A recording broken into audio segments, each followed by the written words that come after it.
Alright, welcome to the stream. How we doing, everybody? Dark Souls, you say? Yes, I do say indeed.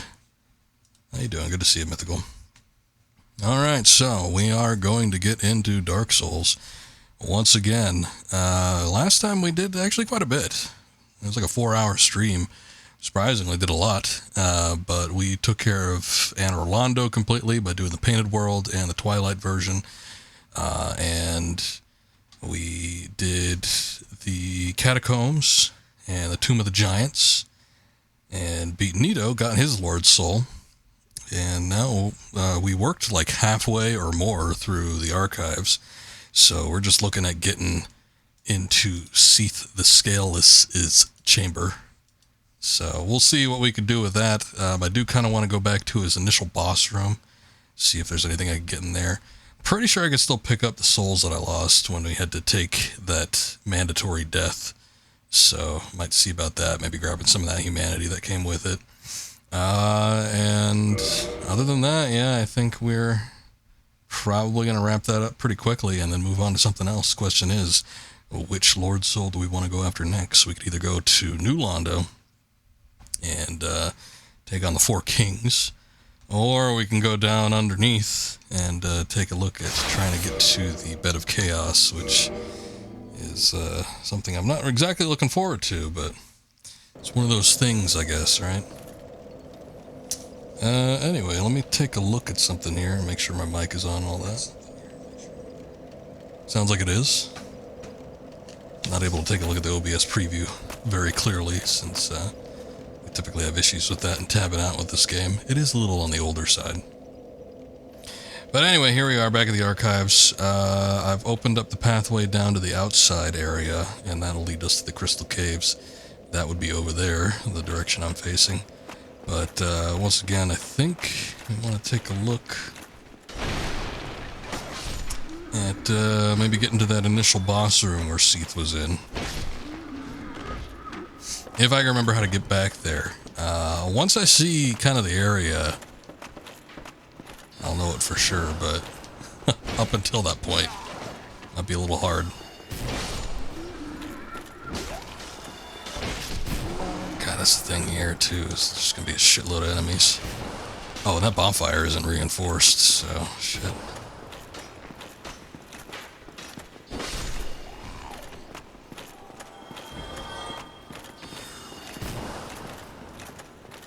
Got a grip of souls going on here, too. Not enough for a level up, but we're probably about 20,000 shy, which, depending on how much these guys output, might be able to get that pretty soon here.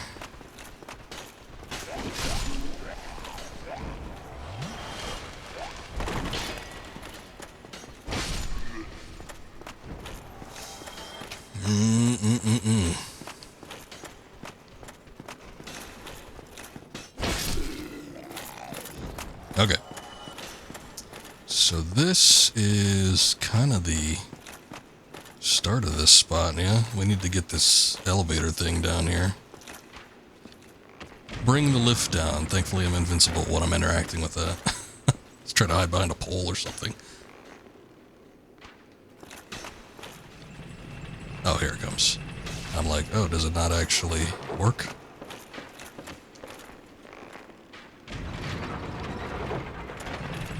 It does.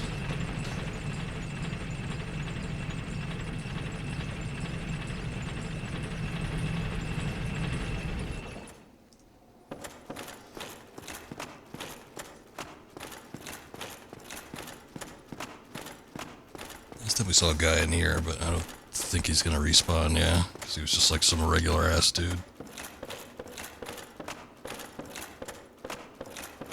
Oh, the arrow sticking out, yeah. Right in the chest. Good thing I had armor on. One of these streams, we were fighting one of the assassin guys, and one of them had thrown the arrow like right in my face. Oh, he's still here?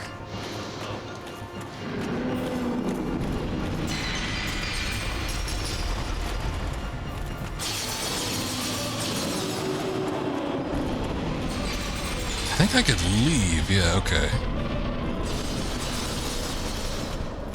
I did not know that he still remained there. That's unusual. Well, I got my souls back. It could put us a little bit closer to 20,000, the 20,000 that we needed. Kind of, I think the level up's in around 60,000 right now, so that's good. I don't think I even had any humanity. It doesn't look like it. I think I already had that one, right? I don't know. But, I mean, I guess we got it back at the very least, but yeah, I didn't think he'd still be in there. I was half thinking that there was something in there that we needed to get or collect or destroy, something along those lines, in order to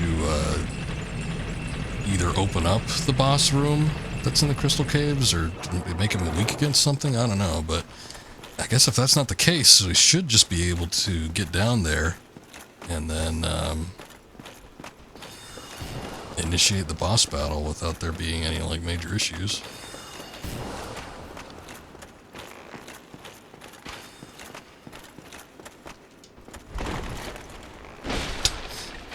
Can't break that chair, huh? I was cycling through this shit just in case I wanted to use one of the homeward boners. Okay, we can level up. It's not even 60,000. We're still at like 58,000. Jeez, it's gonna be 60,000 probably with the next one. Let's see. But what do we want to put our point into? That was weird. Controller disconnected for a second. That's not good. I'm gonna do a few points in dexterity. I did want to use the, well, potentially. I don't know that I'll use it like regularly, but I did want to potentially use the spear that I got by using Ornstein's soul. And then there are a couple other things like that giant dragon slayer bow. That might be nice to use in some instances. Let me see, I might be able to use that right now. Maybe, maybe not. Oh yeah, just 20 strength and 20 dexterity, which I've got, so we could definitely use it. That might come in handy in the crystal caves. I don't remember if those big butterflies were, because there was those moonlight butterflies in there. I don't recall if they attacked you or not. If they do, then hopefully we're prepared for it.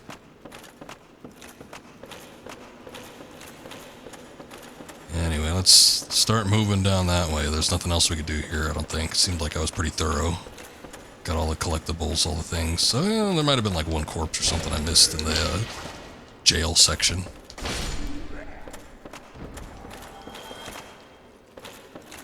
But I think that required falling off of something, and I wasn't willing to give it a try. Unlike previous streams that we've started up, I did not give myself an opportunity to actually play this game at all between streams, so... Still got me with that, huh? Oh. You know what? Okay, hold on.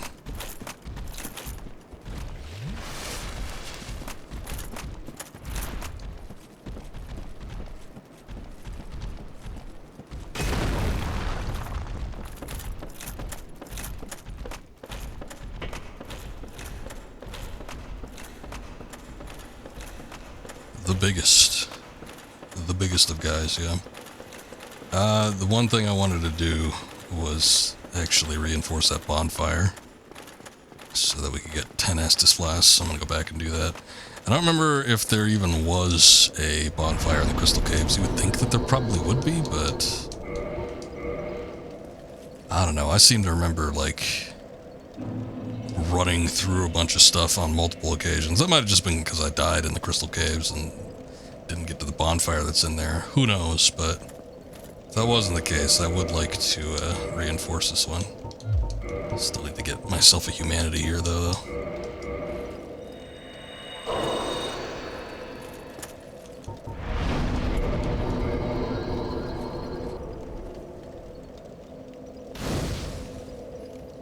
Kindled up.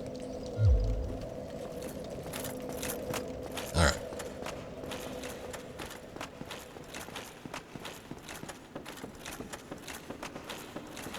Let's see what we get.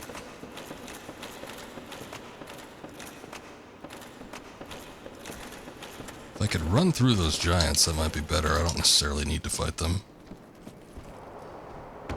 I do not have a need for any of the souls they drop or anything. Problem is, they seem to have a pretty long aggro range. Actually, they do, thinking about it, in the forest, where... I gotta go do that, too. But the forest that where Havel's tower kind of leads out to, that area, there's some crystal golems over there before the Hydra. And they follow you out from pretty long range.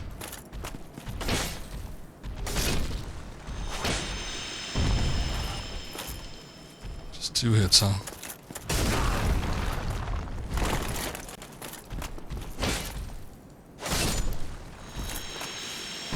I can manage that, I guess. Okay.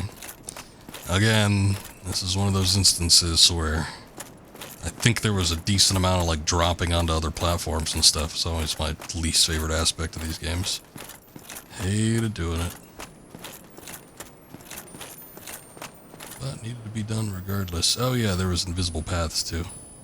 These little snowflakes will show you the way.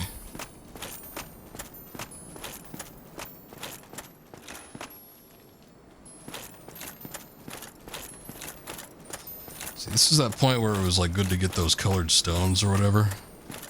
Just so you knew. I think maybe... Hold on. That's some humanity right there, but... Let me check something. Probably not going to need that shield right this moment. The skull lantern. Okay, never mind. I thought there was like a slight reflective quality to the invisible path. So I was thinking maybe like the skull lantern. Or something like that going on where you could kind of pinpoint where it was. But I guess that ain't it. Ah, there's those moonlight butterflies. Alright. Hopefully they don't do anything. No, not that.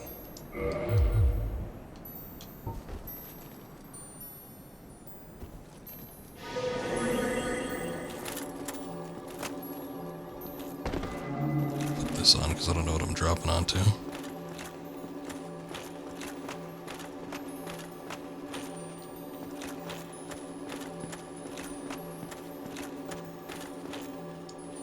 Path ahead.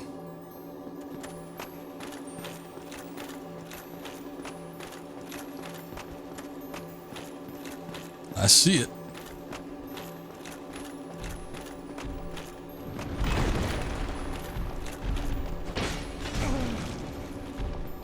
Oh, this one's a lot bigger than the usual ones. Shit.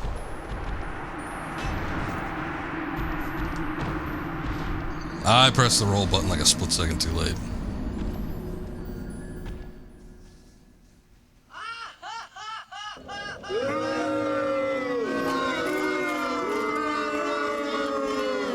Thanks, Anto.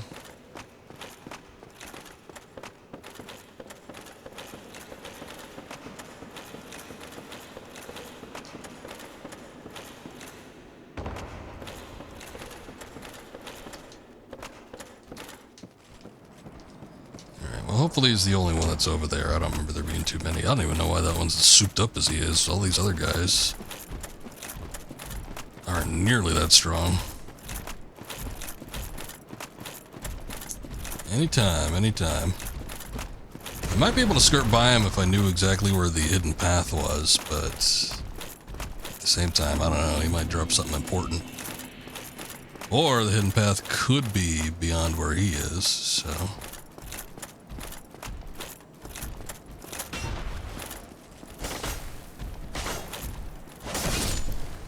See, it's 3 hits. If you just single hand the weapon, I'd probably prefer to double hand, but at the same time, it's like the shield has 100% physical damage negation, so that might be preferable in most instances. Let's do a nightly check, making sure the channel point rewards are working. Very good, very good.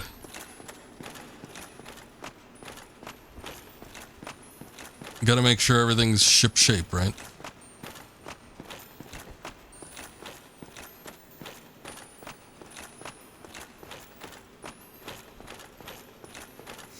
Alright. I think the path is actually right across the other way, but it seems like his aggro range is so far that he could probably get you regardless.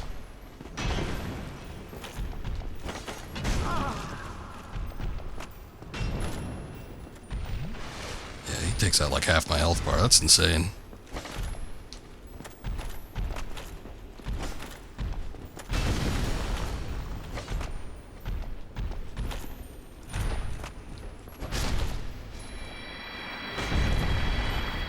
Alright. He's kind of a pain in the ass, but I guess using a shield ain't that bad. I don't typically use them these days. So I don't know, there was like snowfall over here. Also, these paths seem slippery. I don't know what's going on. There's not usually like an ice effect with this shit, but, see, there's something going on there.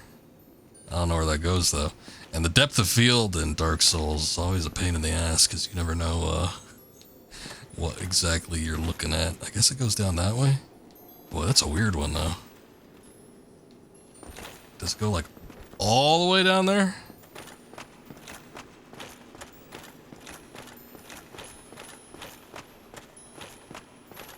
You just hope that the path is wide enough. I guess it does. Oh, hey. Another big golem.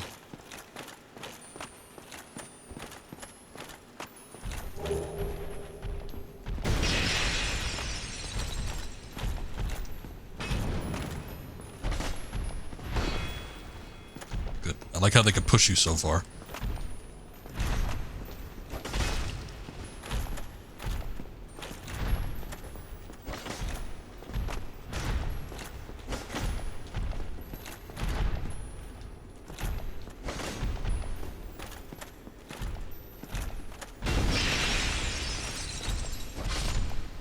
Alright.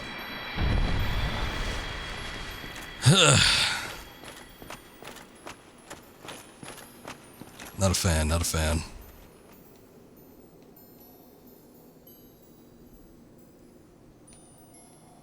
Now hold up a sec.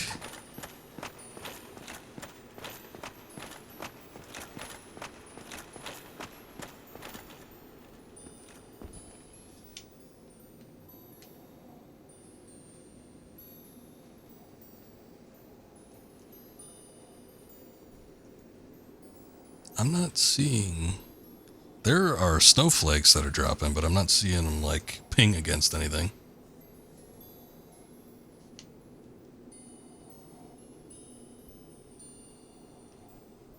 I think to get across there, we actually need to be up there, so the only reason we need to come down here is if we wanted to get that Titanite chunk.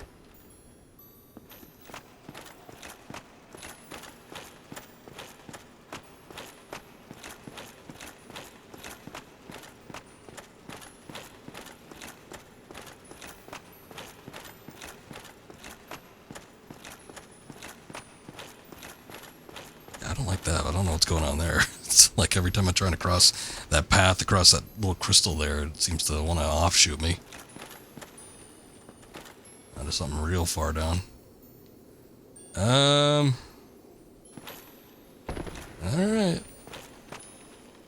Imminent fall.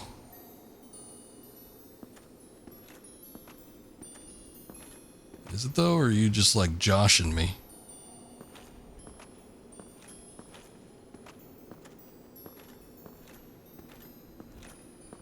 Imminent fall, what the hell are you talking about? Yeah, this is a long one.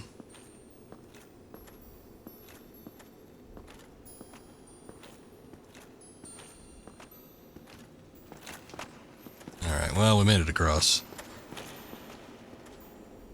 It's one of those butterflies. I want to say that they drop something. They drop something that you can kind of grind for. I don't remember what, though.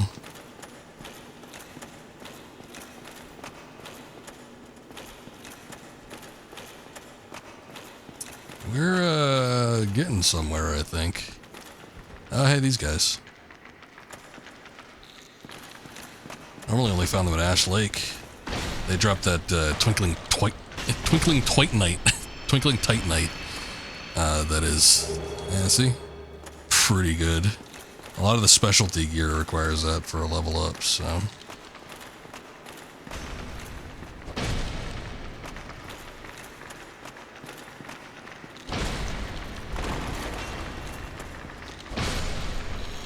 The problem is, there's too many of them now.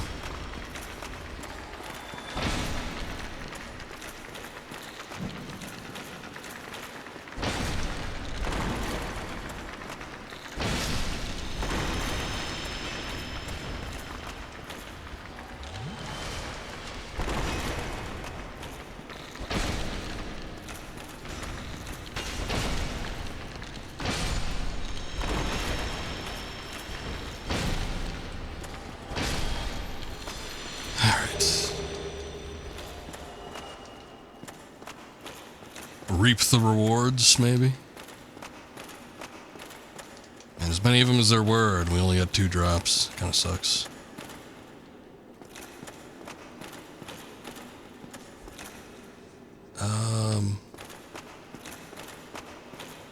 Oh, I died, didn't I? I was gonna say, I think there's a summon for this fight, but...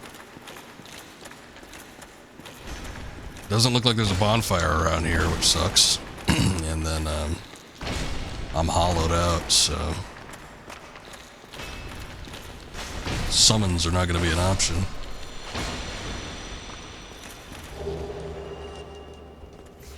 I guess we got some Twinkling Titanite then.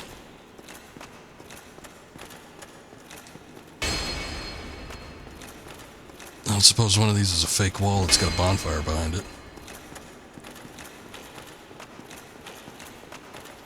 Yeah, it's a problem with the early Souls games, which they seem to sort of rectify when it comes to the later installments, but at the same time, I think the boss battles are a lot harder in the newer games. But the good thing is that they usually have, you know, your bonfire or respective spot, whatever the case may be, like right before the boss battle. When it comes to like Demon Souls and Dark Souls, you gotta do that walk of shame if you end up dying. And have to waltz your ass all the way back through hell in some cases with a shitload of enemies if you want to get back to the boss room. Which I think the boss room's coming up, so I don't know. I don't remember what the Seat the Scaleless fight is like, so this might end up not working out so well for me, but we'll see. Oh, see, I think that's what I was thinking of, which I thought was going to be in the main room. There's like that crystal heart thing there. I think you need to destroy that before you can actually kill him.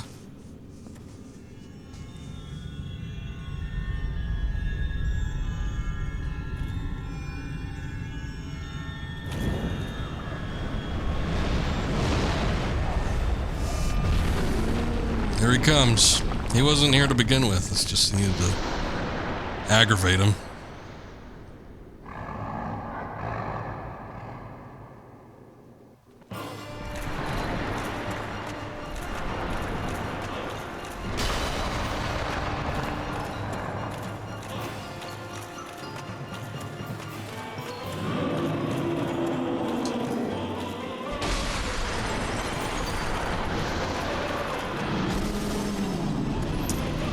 I don't think it's any tail that, or just any tail that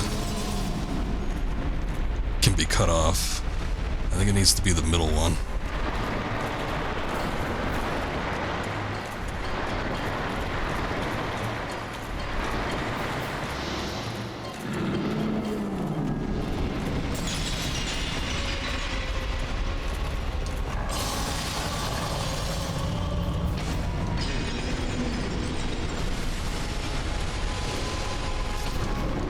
Oh, shit. That I did not know about.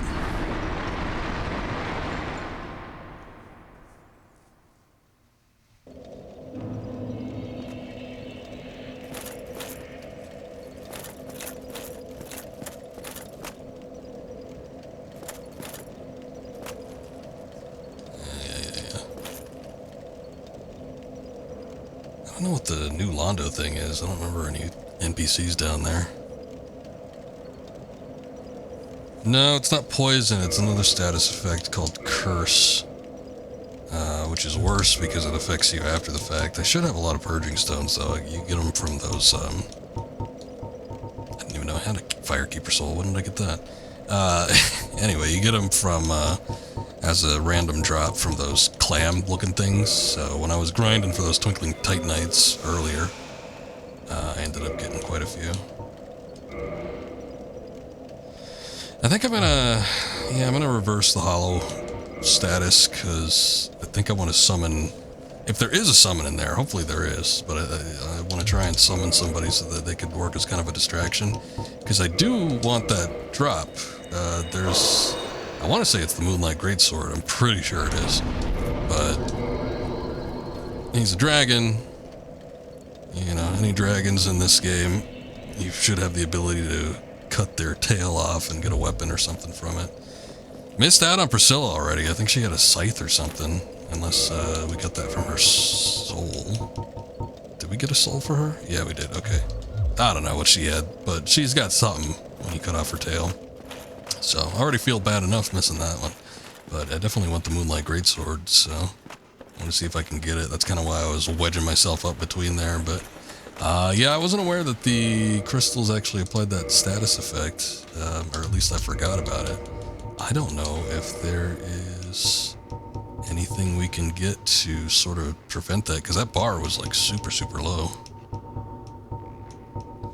Maybe not prevent the curse status effect. That might not be something you can do, but at least something to kind of like negate how quickly it goes up. I don't think I got any rings that can help me with that, though. There might be one from that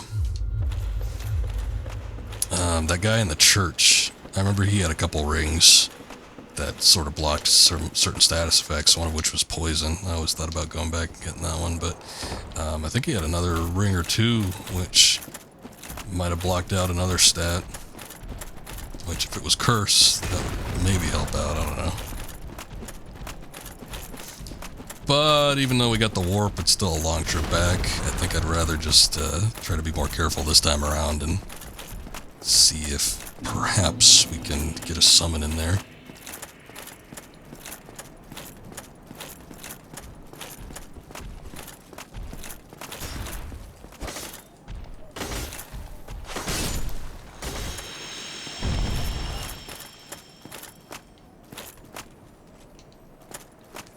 Chance of them dropping anything, I'm sure. It seems like most of the crystal guys actually don't have drops.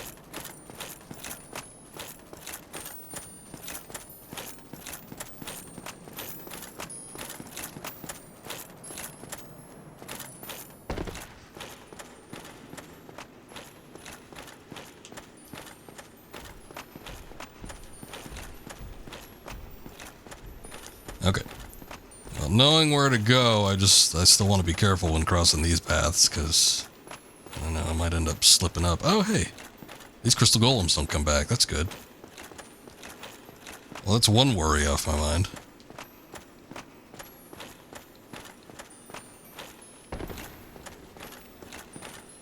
But anyway. I'm gonna run it, but still, again,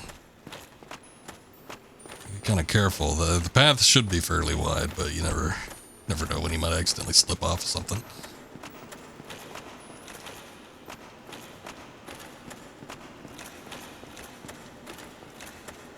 I wonder if I have to destroy the crystal heart thing again. Hopefully not.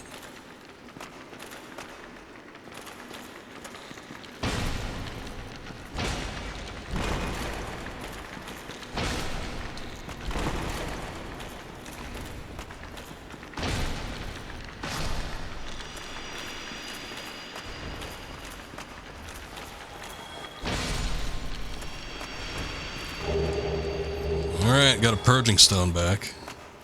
So that's good. Hey, try to remember, I don't know if you have access to that Solidus, but try to remember what the bots say. That way we could block that text out. That's what we used to do with the old ones. Or at least I did. I don't know if you ever put those in. Again, I don't know if you have access to that or not.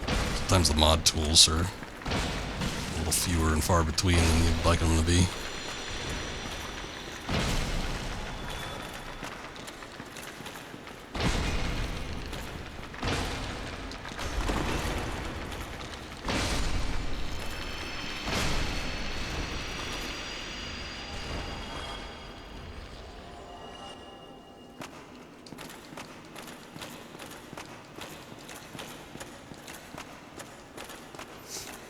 No drops, huh? Disappointing.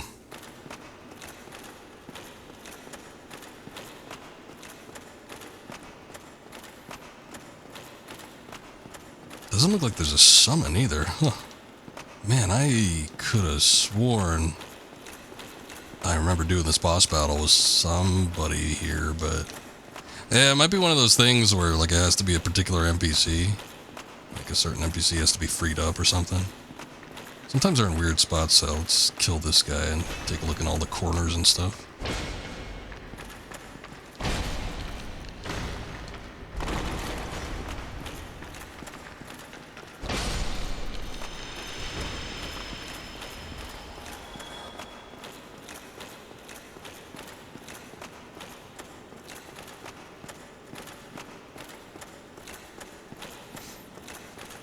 Like that witch girl with the moonlight butterfly. She was like, her summon tag was hidden behind a, like a bush. It was like a bush and like a little built up structure of stone.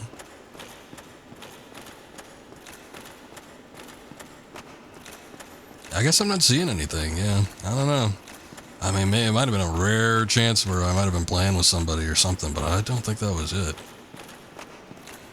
I don't know, I'm probably just misremembering. Alright. I'm probably not going to get a chance to actually use the damn thing anyway, so...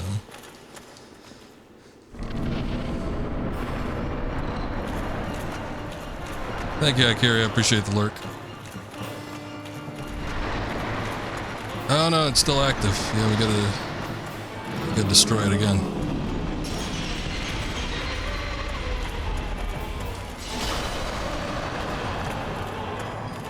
Alright, I gotta go for that big tail.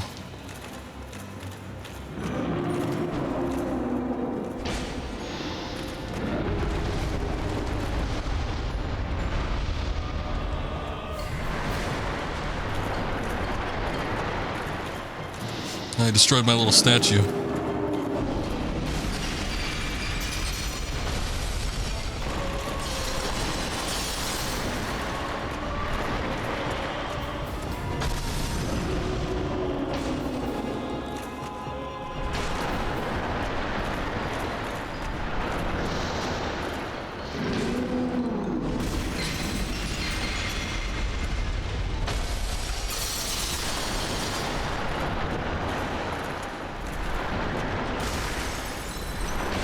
It's almost halfway down and I still haven't gotten the weapon yet.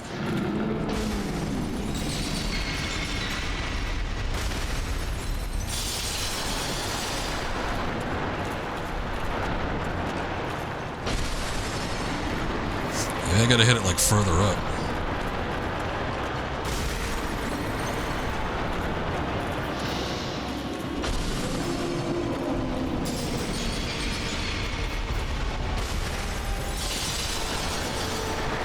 God damn, he's gonna die.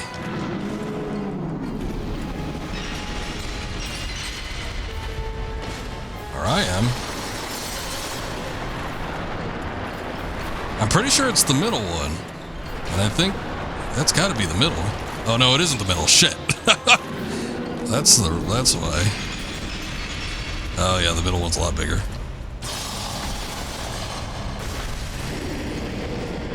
Oh, damn it. Oh, I killed him. Whatever.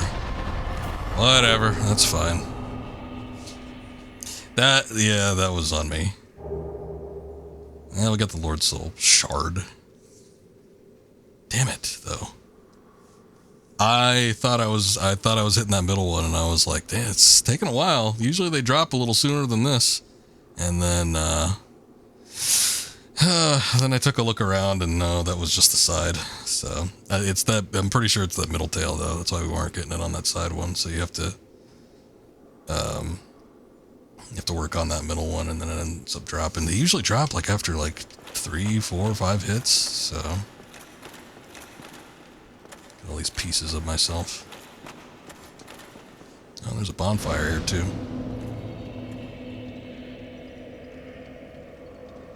Oh well, at least we beat him, but...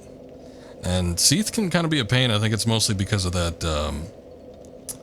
the curse status effect that we saw the first time around, so... I was just like in a bad spot for that one. Actually, you're probably always going to be in a bad spot if you're trying to go for the middle tail there, because you get locked in between two of those tails in like a tight corner or something like that. Yeah, it's a good opportunity to end up getting yourself cursed.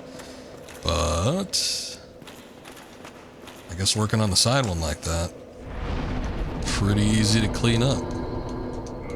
Oh well, I don't think I could use the Moonlight Greatsword proficiently anyway. I was taking a look at stats of some of the weapons. That one requires like X amount of intelligence to wield. It's kind of more built for like a physical magic based build. Which I'm definitely not going for. I was pretty much going for like straight strength.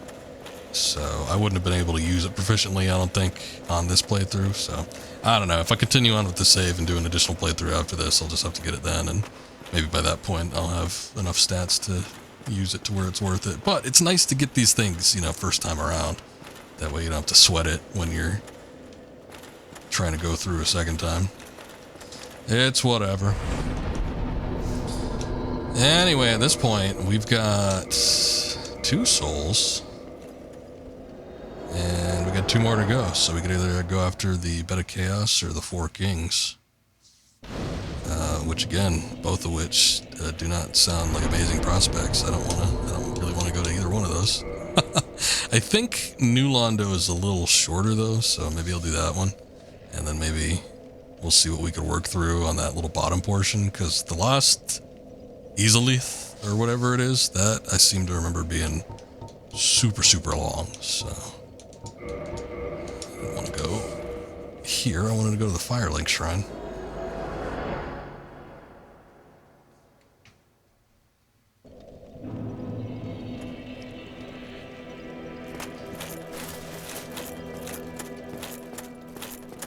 I don't know, now we got those Lord Souls, I don't know if we can, like, put them on the altar. Probably be best to just wait anyway. Hey, what are you doing back up here? Oh, hello again. Oh, it's you. Rizzo's managing quite well, aren't you? I haven't found my father yet. Have you seen him? Yes. Really? Then I must be off. I'm sorry he's caused you trouble. He has a knack for that. If you just stay put. So we just saw her first time in the archives, or the outside archive area. There was a golden crystal golem, and if you defeat that, you discover that she was trapped inside. Oh, hello. You made it. Then let us begin, as promised. I don't know if there's anything I want to get here. Soul Spear, eh? Oh, he's got rings, too.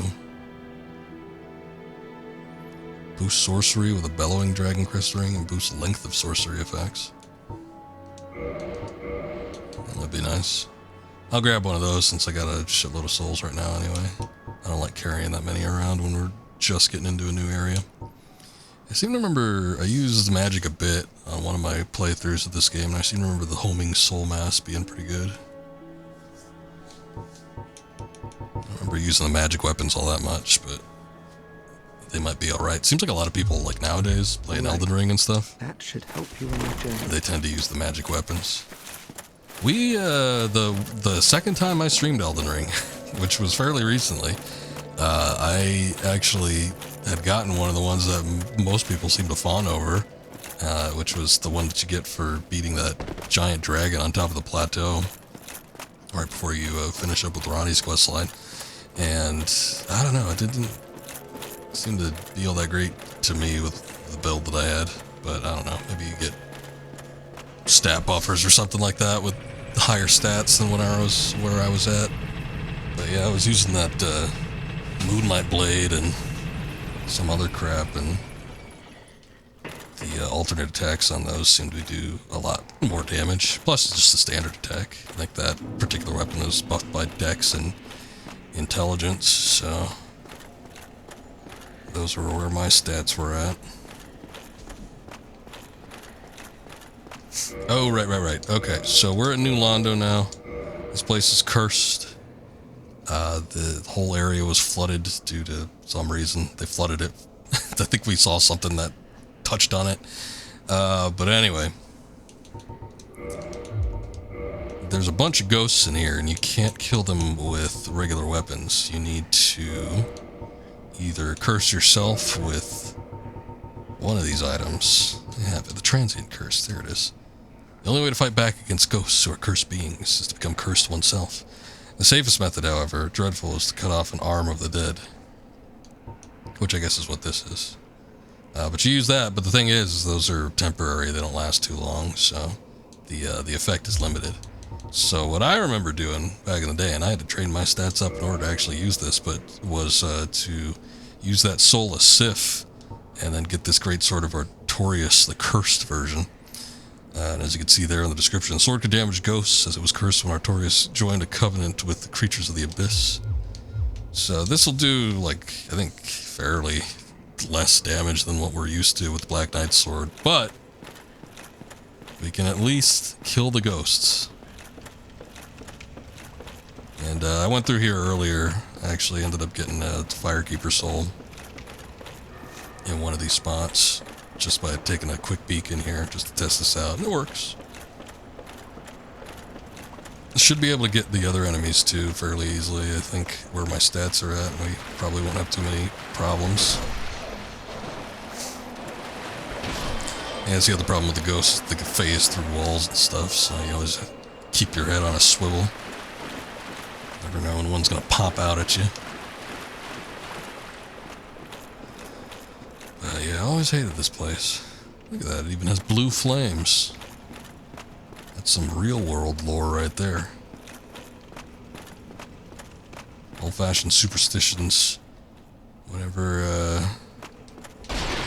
a spirit enters the vicinity, any flames that are lit will turn blue.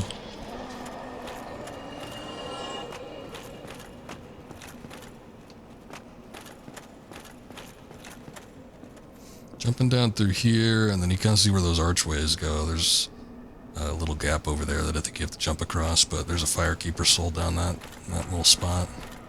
I didn't know that's what it was going to be when I was heading to it, but that's what it was, and I wasn't upset that I got it.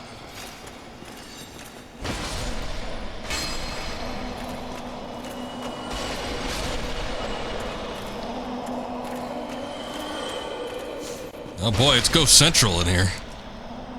Jeez. Zombie ghosts, leave this place.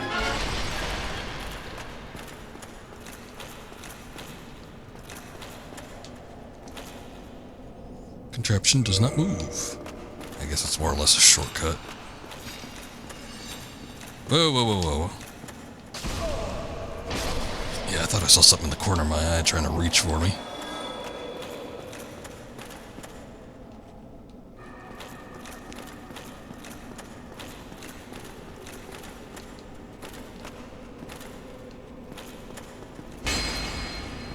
Just checking.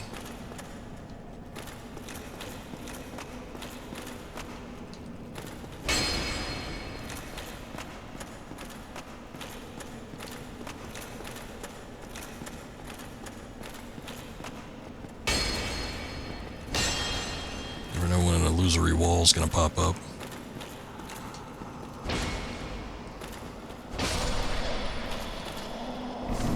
What do we have here?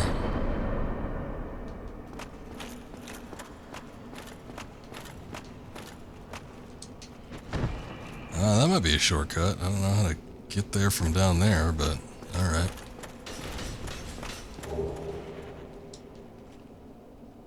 There's a ghost up top, but he ain't coming down.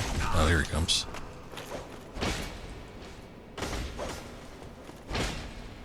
Hey, that ain't fair. There you go.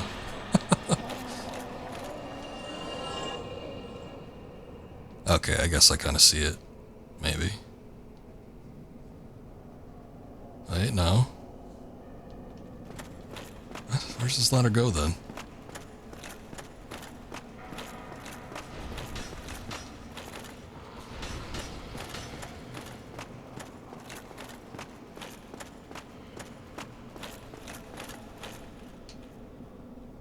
Oh man, they got a hell of a reach on them.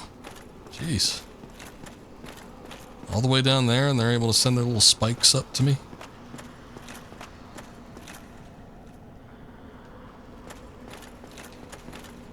Still just wandering around. You'd think they could, like, fly over here, but they seem to be hesitant about doing that. Might have been, like, early AI problems or something. These guys don't have the greatest pathfinding, maybe.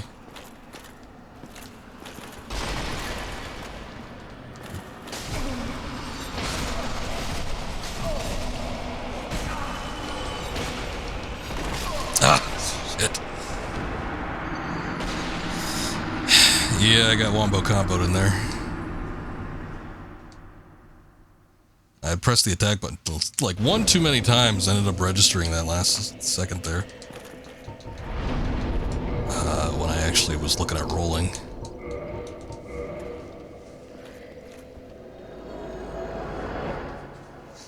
I was trying to make my way down. I should have just went down the ladder to see where it connected to, but I was thinking there might be a shortcut somewhere around there, but it didn't look like there actually was one.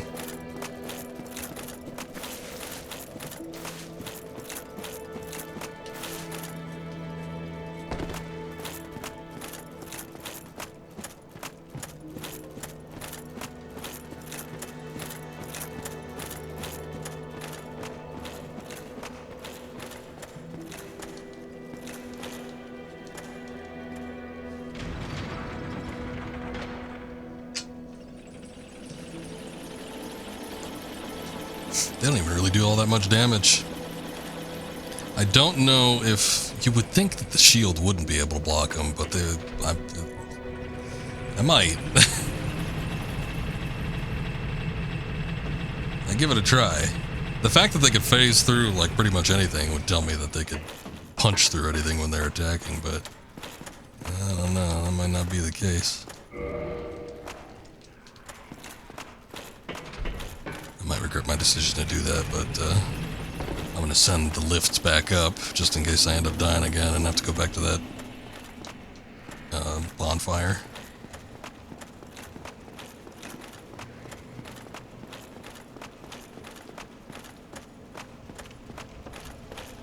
We'll test it early on and see what happens. The shield, that is.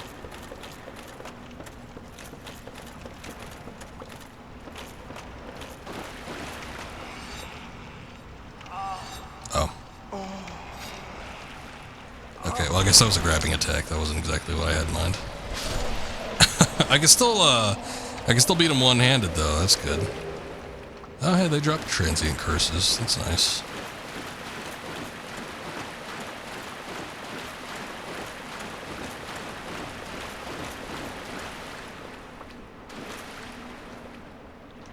Okay, that just goes off into nothingness, so...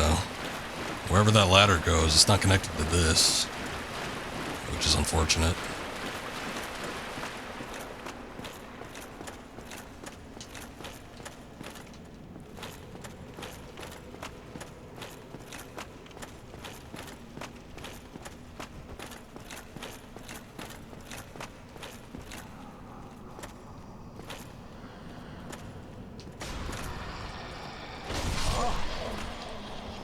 It's like, isn't working out. Okay. I think I don't know, I might have been in between button presses or something like that. I think I was guarding for that, and it didn't seem to block it, so I'm thinking probably the shield isn't going to be worth too much. I don't want to, like, get rid of it is the thing.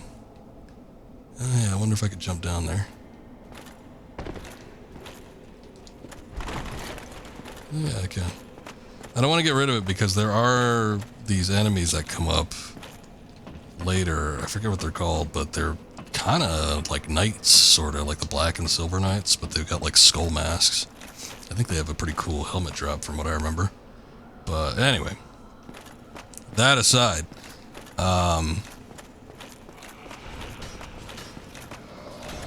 yeah, those guys you could definitely use the shield against, so we want to be prepared for that just in case. I seem to remember parrying them pretty effectively too.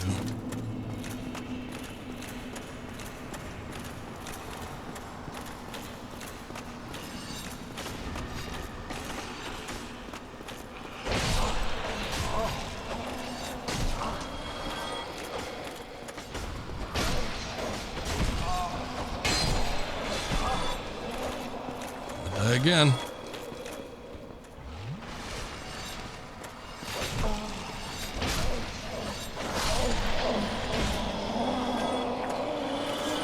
I think I killed like 4 or 5 of them at one time.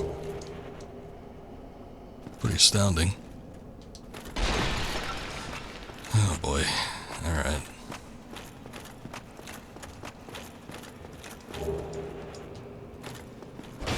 Yeah, the ghost's definitely one of the worst enemies, I think.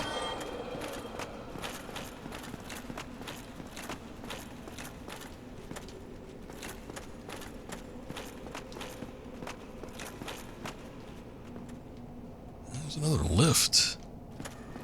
I don't know where that goes.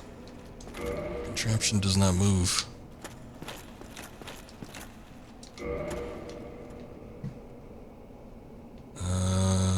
Oh, there's a turnstile of some sort in there.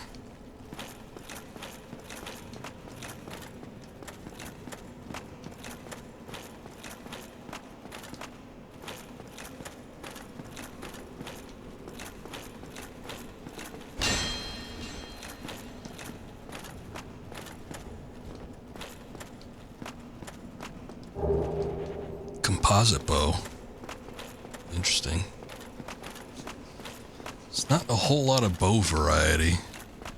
You get a couple like crossbow type deals, but I think it's just a light and a heavy that I've seen. There might be like a boss soul one or something, but oh, it might be Gwendolyn's actually. I think he had something along those lines. But other than that, yeah, it's just like the longbow. I don't even think there's a short bow. I don't remember seeing one. Longbow. There's Ferris's black bow, which I think has like a added fire effect to it. You get the Dragon Slayer bow, but you need to have like super high dex if you want to be able to use that. Check that shit out. Spin to win, baby.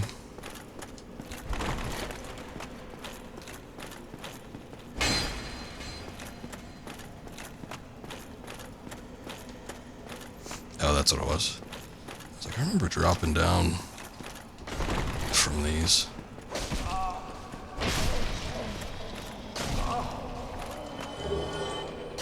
Rare ring of sacrifice.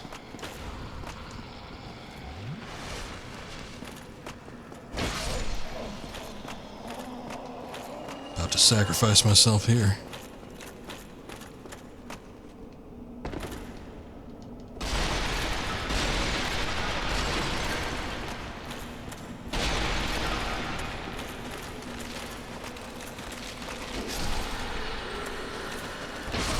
I hope that wasn't an NPC or something. I was just like standing there. That was weird.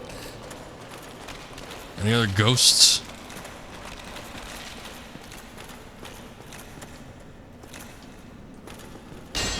There's that ladder in the fireplace, but I want to check out what else is in here before I go take it.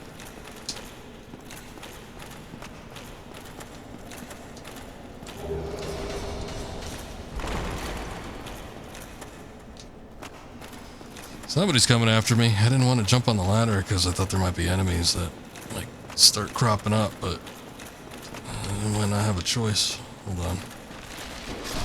There you go.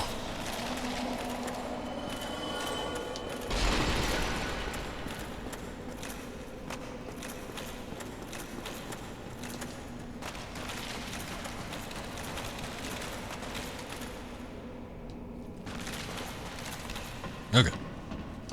Let's see what's up here.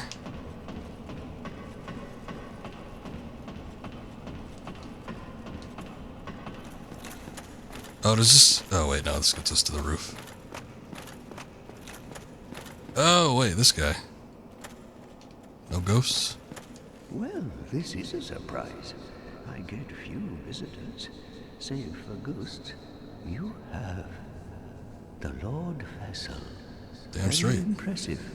I know exactly what your intentions are. You seek the 4 kings whom I guard over. This is the key to the seal. Thanks, I guess we needed this. The 4 kings slumber in the deepest chamber of the ruins. Use this key to break the seal and open the floodgates. Oh, and do not forget, the dark wraiths reside in a dark void called the Abyss. but the Abyss is no place for ordinary mortals. Although, long ago, the knight Artorias traversed the Abyss. If you can find him and learn from him, the Abyss may prove surmountable. His ring, right? I mean, we don't find him unless it wants me to do the DLC, but this is like a required part of the game, and the DLC obviously is optional, so I'm guessing that we don't need to actually fight him. What is it? The key to the seal is now in your hands. I will help you in any way possible. Ah, he's the guy that can break the curse. What's he got for sale? Transient curses and a resist curse magic.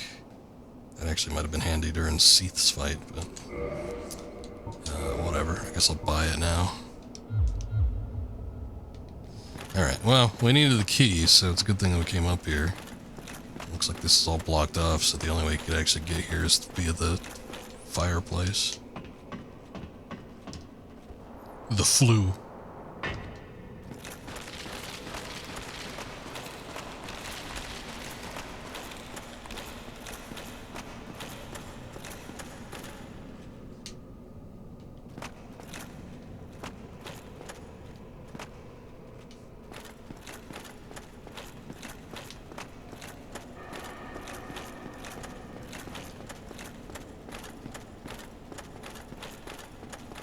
We came across something over here that needed a key, so I'm guessing that probably opens that up.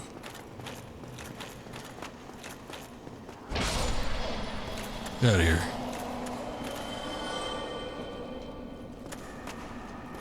Nobody asked for you to pop up.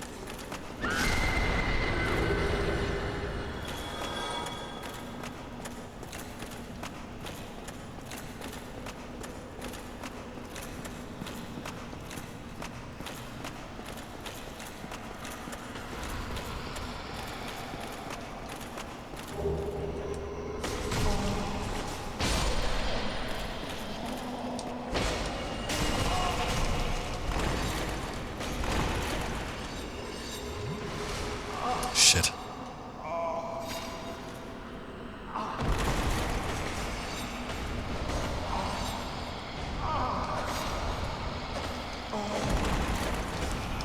Well, this is a sorry situation to be in.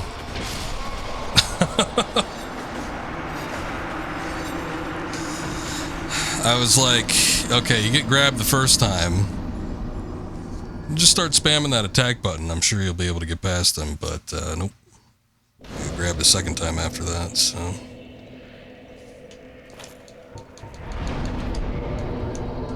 Ended up doing me in. The ghosts are a bit of a problem. I don't remember seeing them as often. Also, I'm gonna rest here so that we stop going to that sunlight altar that I accidentally warped to the first time. But anyway, yeah, I don't remember the ghosts being as much of a problem after you end up opening the floodgates.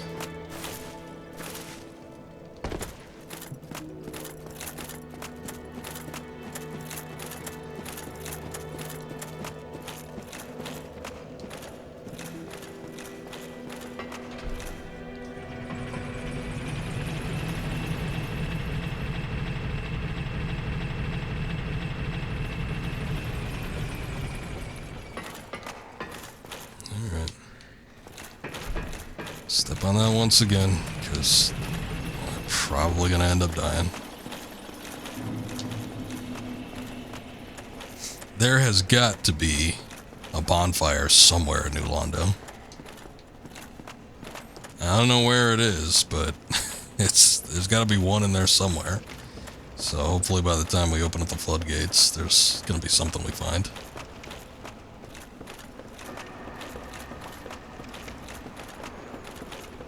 I just got so used to like the modern day games, I'm just a bit taken aback by how few bonfires they give you in this game. Sort of incredible.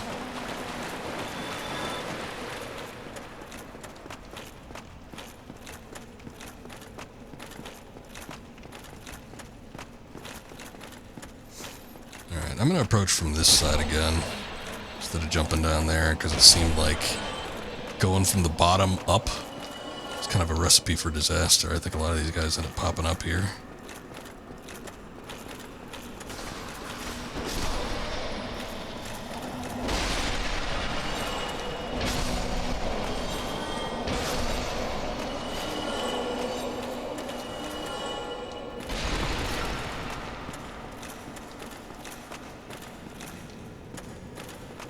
Cool.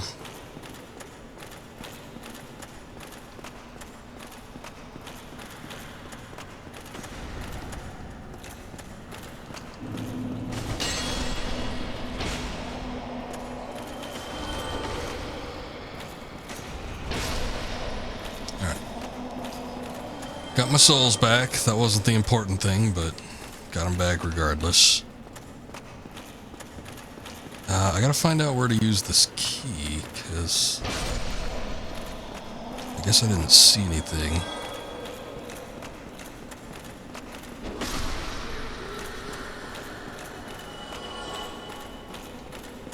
Oh, you know what? Back here. Shit. So we did need to go back here. Damn it, I missed it. I should have taken a look when we had this area cleared out, because there's gonna be a shitload of ghosts over here.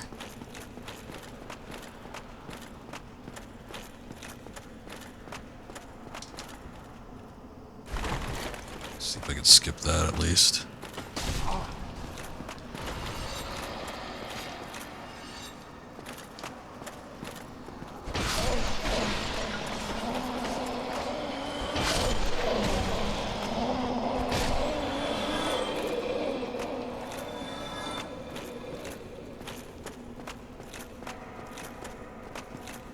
Okay.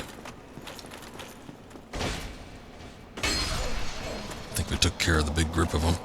Anyway, the turnstile thing we saw, that might be what opens up the floodgates.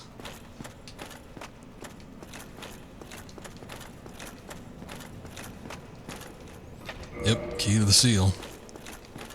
That's what does it. There we go.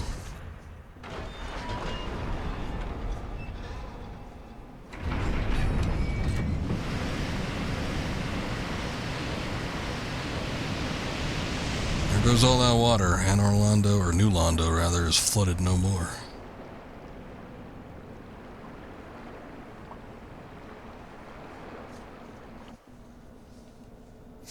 Oh, hey, those drakes are still down there. That sucks.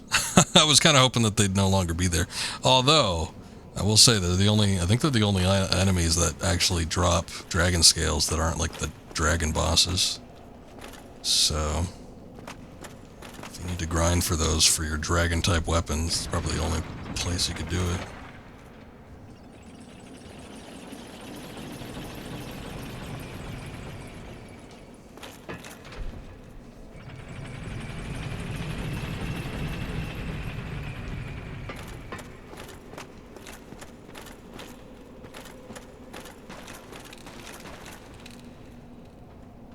Look at all this rubble and skulls. Oh, hey, these guys.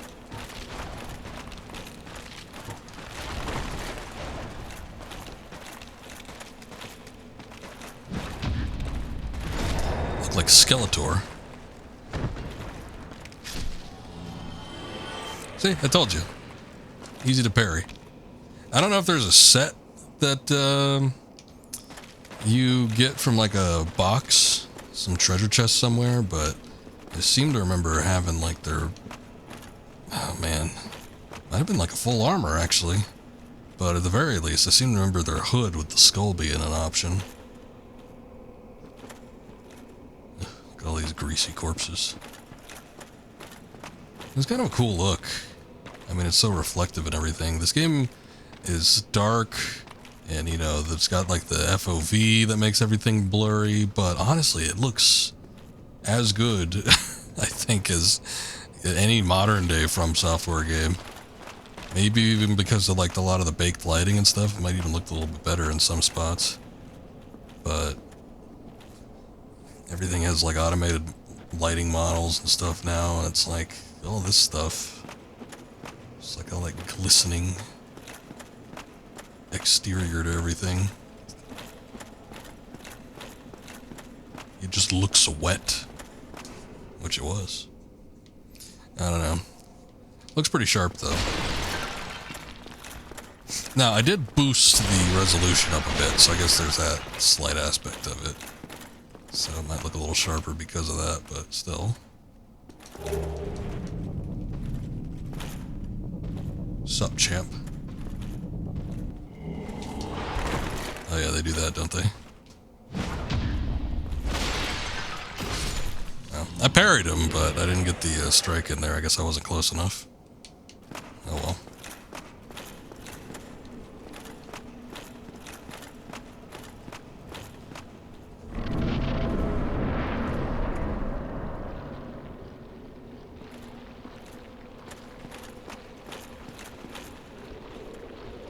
Oh, look, a big old slime. Oh shit, man, he's got some reach.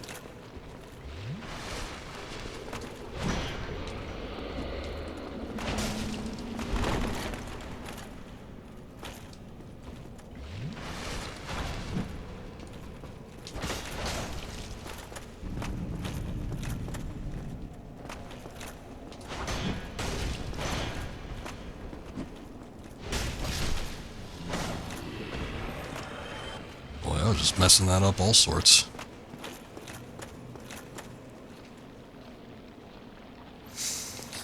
I don't know about the slime situation.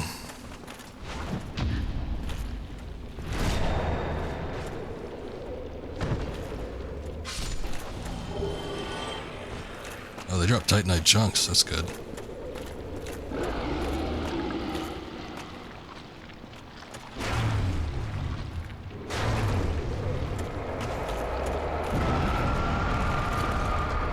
Oh. Do they make those or what?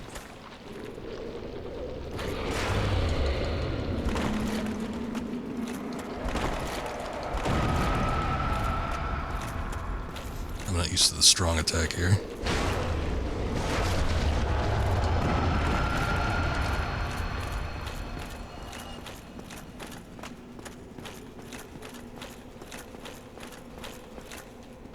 I thought so.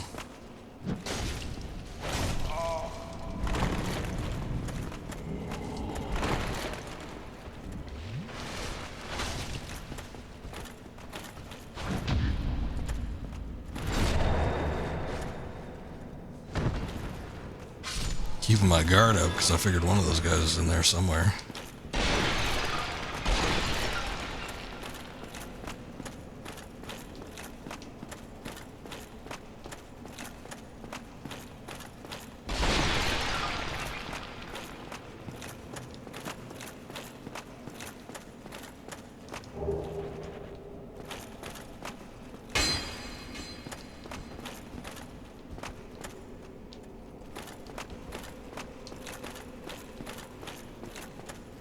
That might be the first lift that we were unable to get operating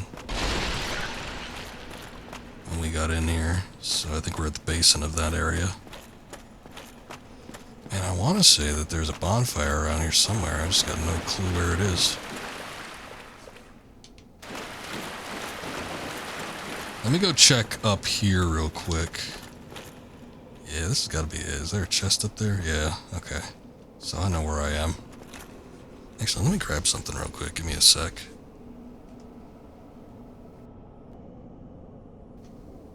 Alright. Back in action. Okay.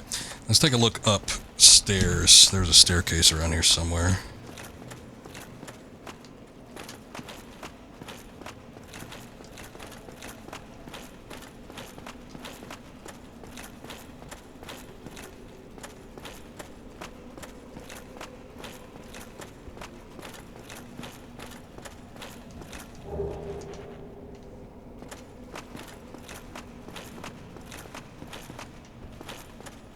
Actually, it looks very, it's like completely identical to the upper level right above this.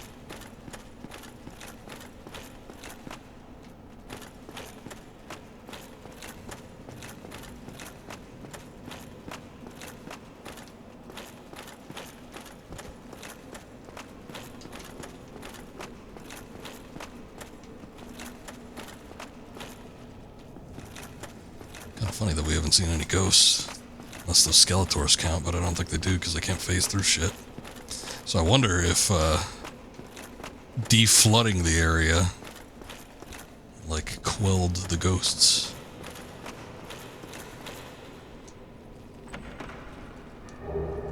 Very large ember.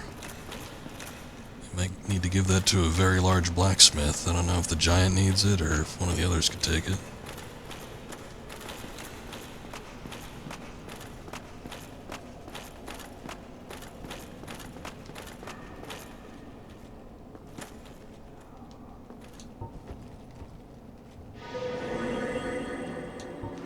I don't want to take the damage, but I also want to be kind of quick about getting down here. Okay. This is the opposite way, right? The entrance? Yeah.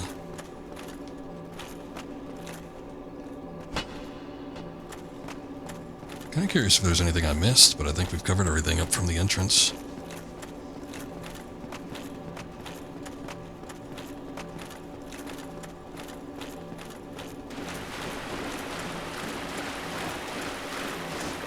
I remember there being slimes or something around here.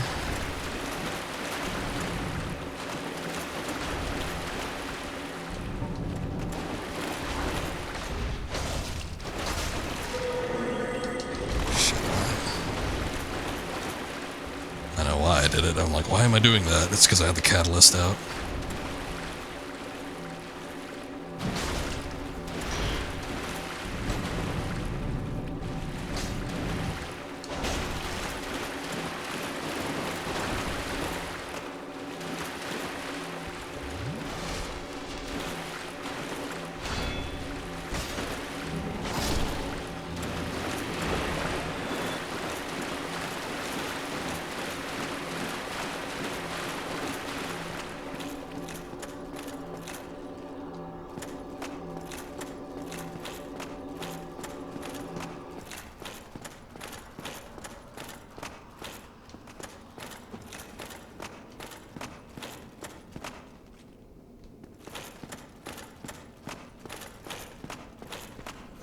It's all too deep for me to cross.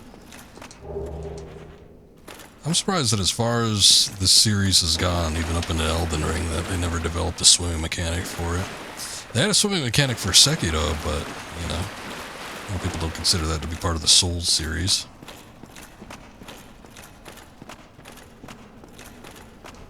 But, like, you know, they're capable of doing it. They just never wanted to do it for any of the Souls games.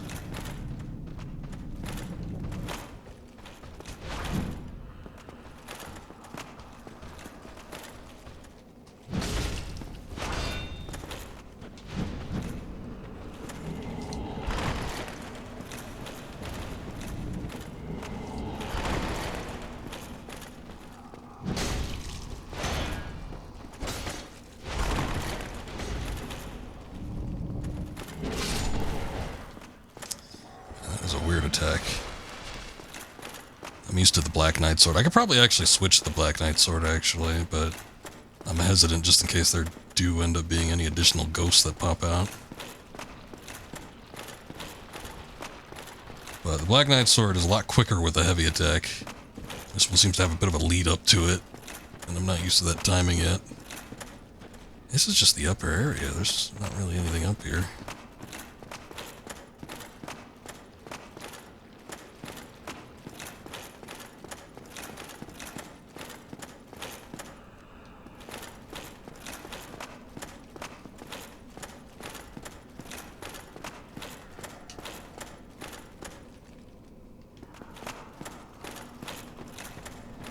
There's gotta be a bonfire somewhere.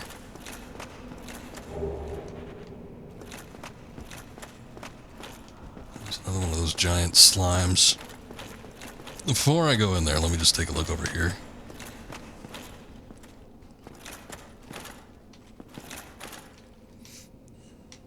I was curious to see if there might have been an additional space that we could walk through, but it doesn't look like it.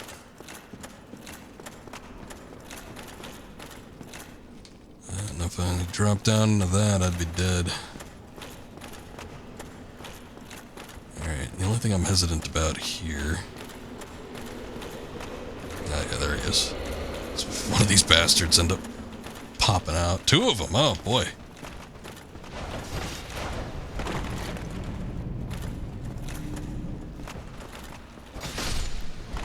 Oh.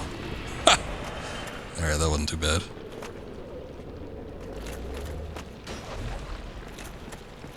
Ooh, little 3D effect for you.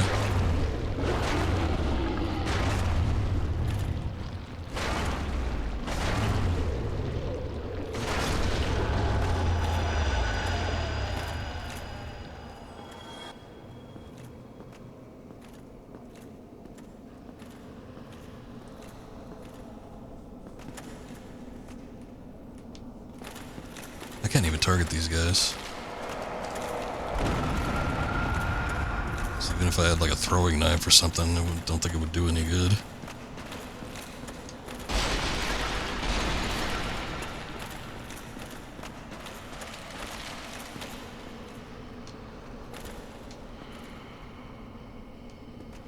Huh.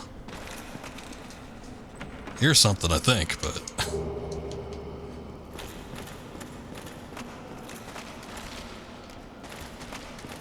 I don't think there's any enemies, I don't know.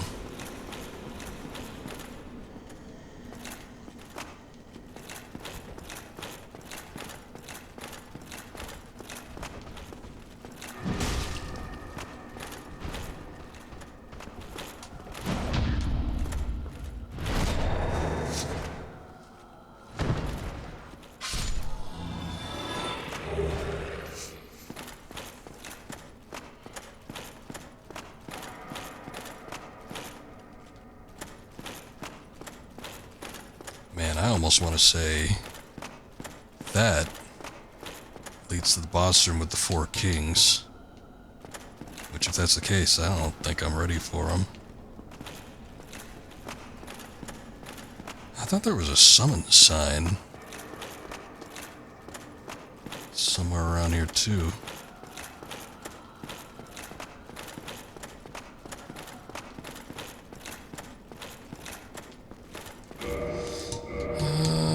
Other thing.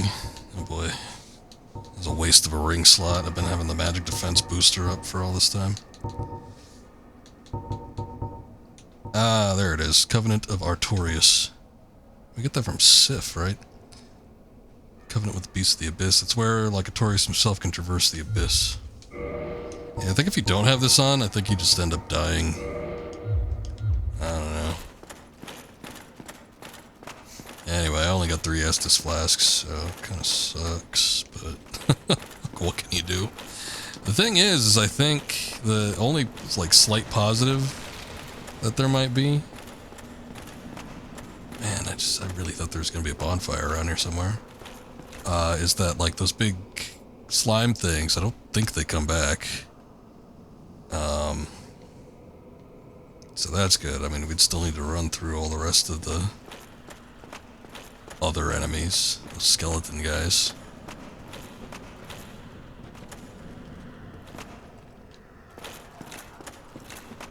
I don't know, kind of a shitty situation though. What the hell is that status effect? What do I got? Boot? Some kind of boot problem? Oh, it was my, hold on.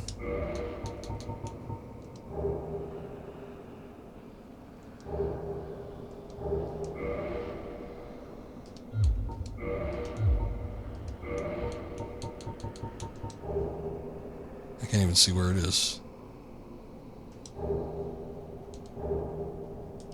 Maybe I gotta look in here.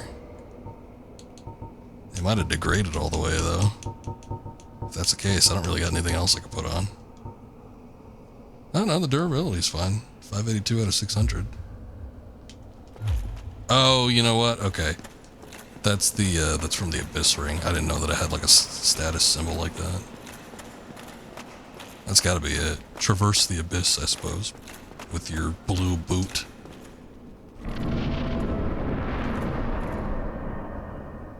Yeah, this is definitely it. Okay. So I think from here... Okay, before we do that, though... I don't even think... I don't know. I don't think I want to do it just yet. I remember the 4 Kings being a bit of a pain. I got 3 Estus flasks. And I do a decent amount of damage, but I don't know if these guys are going to be able to take damage from anything I got. But anyway, the other thing I wanted to check was maybe if the summon sign is down here. If I could get the summon... Oh, you know what? I think I'm hollowed, yeah, so it's not going to pop up. I think it might actually be on one of these rungs, though. Like maybe on something like this. I don't know.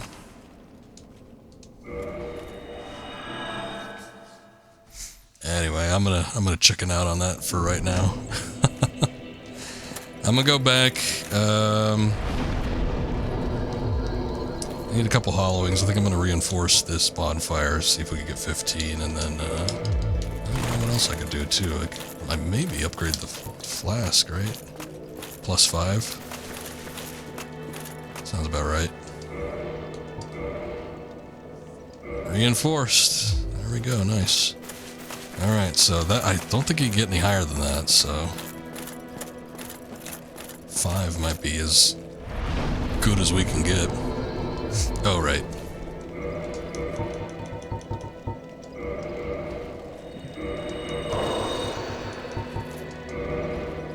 There's a couple of these humanities. Reverse the hollowing.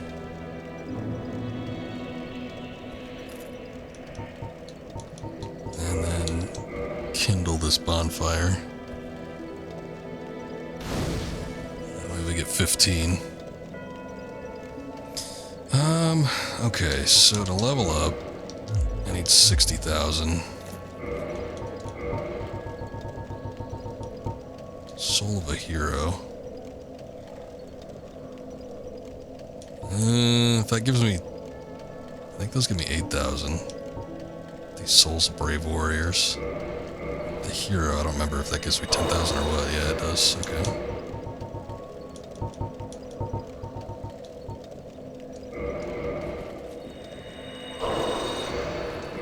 Oh, 5,000 for these. It's not nearly as good as I thought it was.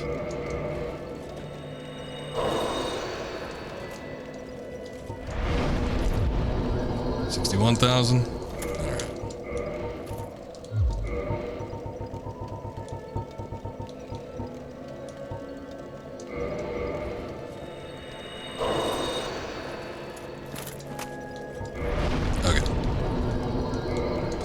Dex. I think I want to get it to 24, and then we'll probably start working on vitality and endurance again. I don't even need the stat to be up there. It's just there's a couple weapons that I was thinking maybe using and getting a slight buff up on, but I should probably just stop messing around with that and putting them into vitality and endurance.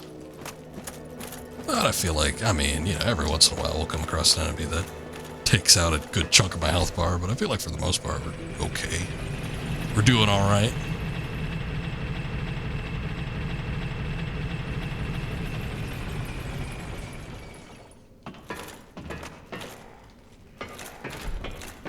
All right, just in case I die, send that lift back up.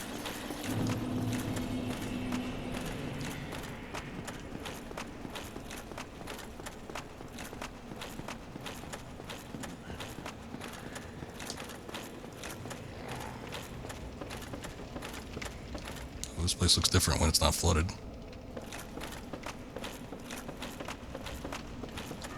Makes me feel a lot more self-conscious about crossing over these beams here.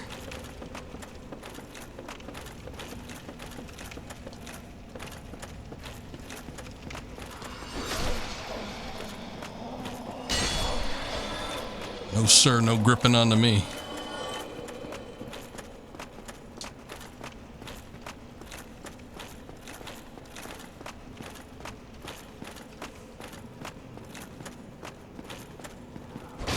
Also, it seems the ghosts do come back, so that's a shame.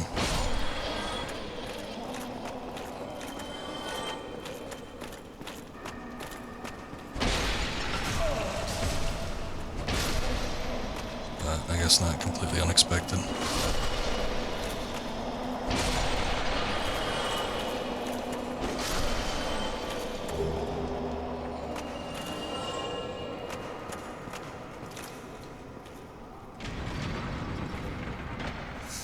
But yeah, once you get down to the ground level, it doesn't seem like there's any that pop up, so they're just pretty much entirely up here. Pains in the asses as they are. Once you get down here, I don't think you gotta worry about them as much.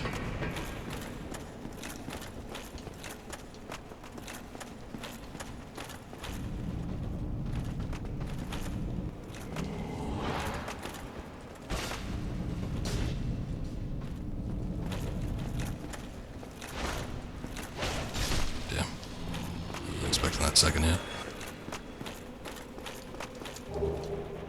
Ooh, give me 2 Titanite chunks though.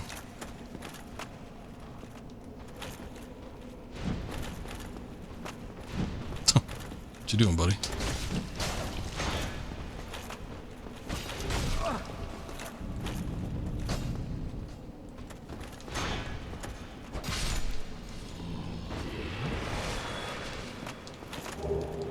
Ah, the Dark Hand. That is a weapon, right?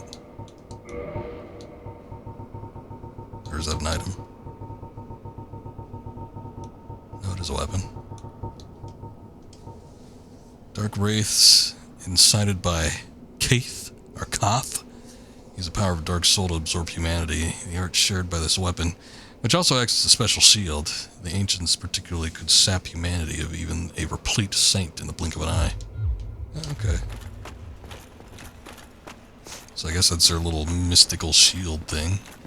That's kind of cool. Anyway, it also seems like the big slimes, in fact, do not come back, so it's a good thing we don't have to worry about them.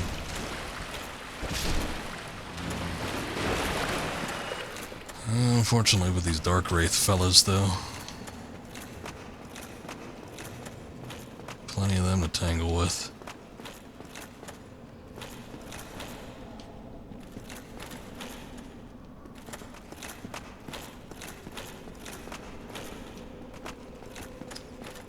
Saw like an item or something up there. I wasn't sure what it was. Or I thought I did anyway.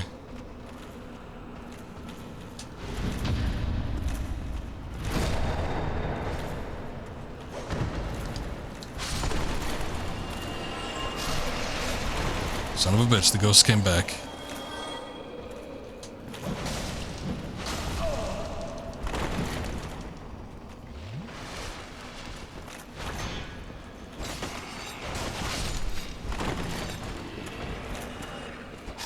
Bad spot. Awful spot for them to show up in.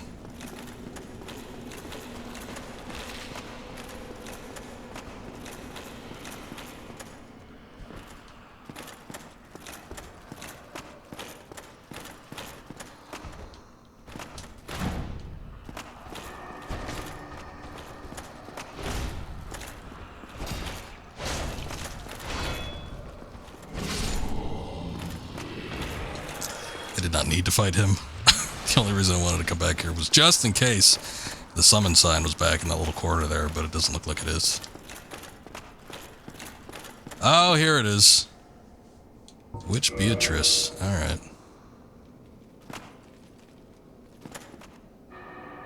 I don't know how much of a help she'll be, but you know, every little bit helps.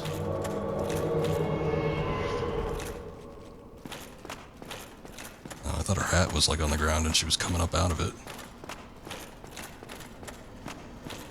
You could traverse the abyss, right?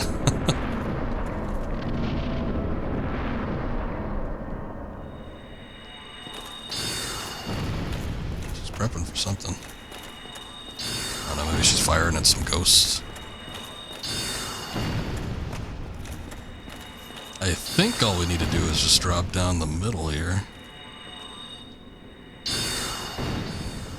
Oh, pfft. That sucked. I'll follow your lead.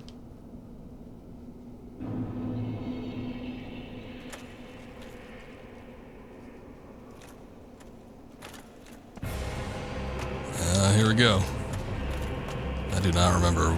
I mean, I remember like this aspect of it, but I do not remember much about this boss battle.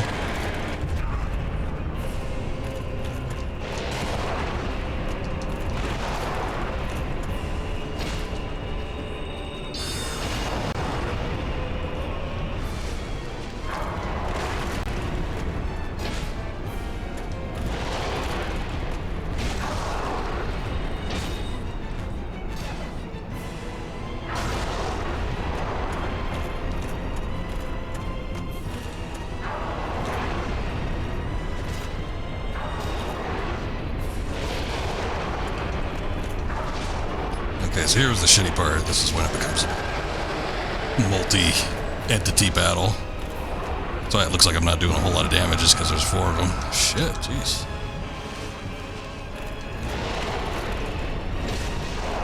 But we took out about a quarter of the health bar, so that counts for obviously 1 of 4. They are the 4 kings after all.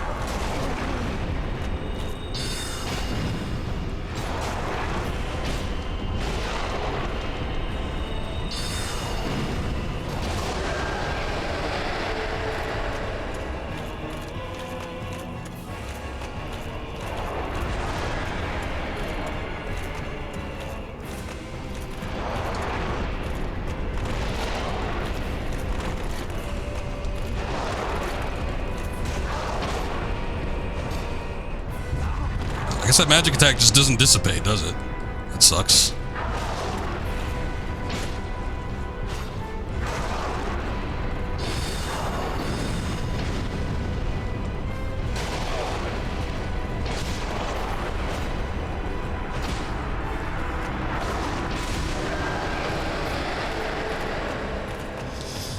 Beatrice is out.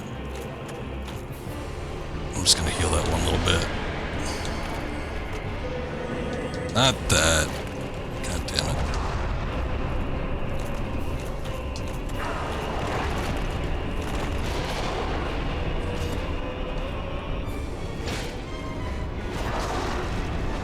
The good thing is that despite the fact that there are 4 of them, they don't do a ton of damage outside of that magic damage that they do.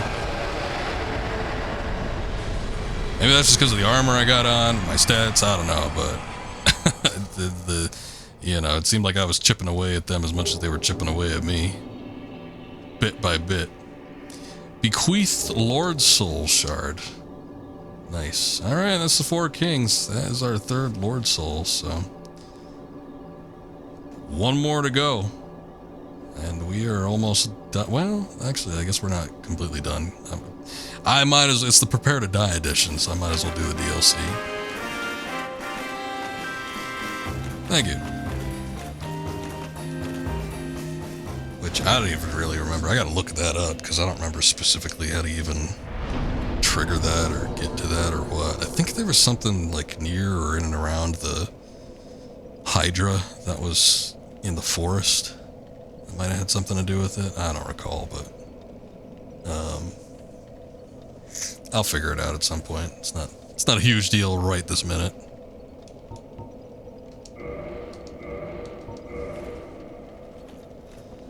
But yeah, next stop would be going underground. We gotta go back to kind of that big magma area. I guess fight that big fire thing that we saw, which I guess is the ceaseless discharge. That's probably what it is. A lot of fire enemies down there. I'm thinking I probably should maybe equip that, yeah. Maybe not. I should just like get rid of that. It's cost me so much life just accidentally switching to it and then activating the spell when I didn't mean to. Although, you know what? There is that one spell I think I got. Not fall control, not surges, flash sweat, I think it's this one. Intense sweating reduces flame damage, so I guess maybe if I wanted to use that in place of the fire ring, or maybe even in addition to, that might negate a lot. There's a lot, yeah, there's a big portion where you're either like walking on fire or there's like fire enemies. I don't know, it's kind of shitty. So yeah, maybe I do want flash sweat.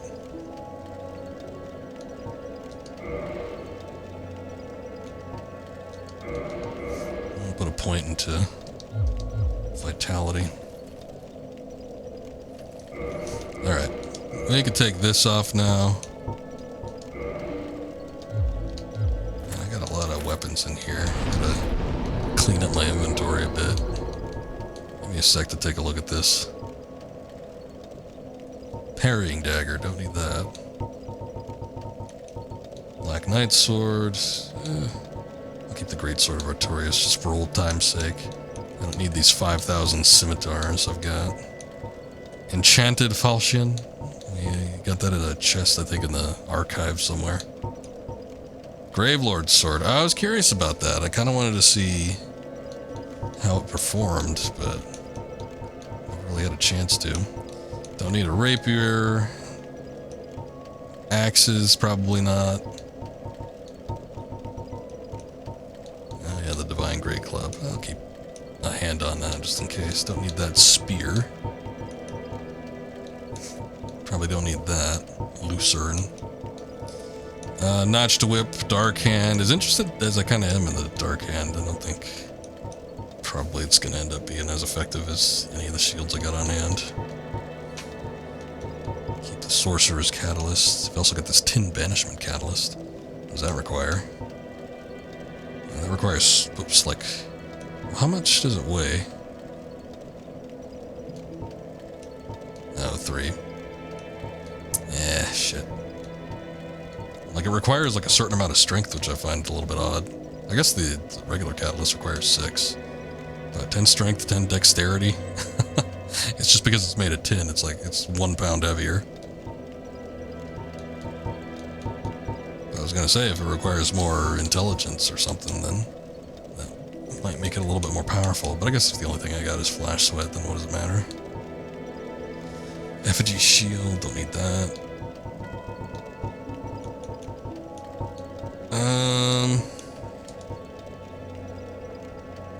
Caduceus Kite Shields? I forget where we got that. That might have been in the archives. Looks pretty good, decent stats, but, you know, for being upgraded and everything, or unupgraded, I guess I should say. Not as good as the other stuff I got.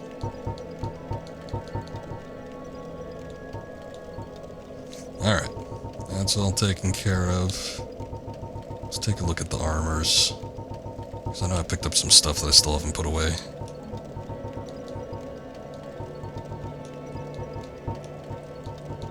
Crystalline stuff we can get rid of. Brass. Don't need it. Even though it looks slick. It's maiden set, definitely not. Giant's what I'm using right now. There's all this Painting Guardian hood. All that jazz. Oh yeah, the Fang Boar Helm. I like keeping the Ornstein Helm just in case one of these days if I end up using it. Probably not gonna happen. The Symbol of Avarice. I'll keep that on hand because it boosts discovery, so let's stack that with the gold Covetous Serpent Ring and some humanity and really start racking up some stuff. Hey, what's going on, Binks? Good to see you. How you doing?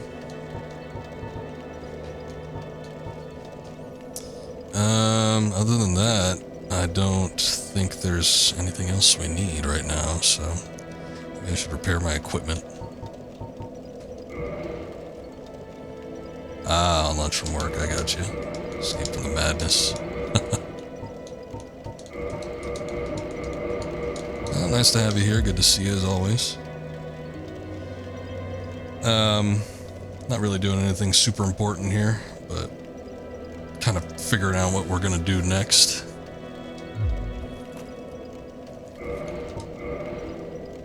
Yeah, otherwise I think we're all set. Alright.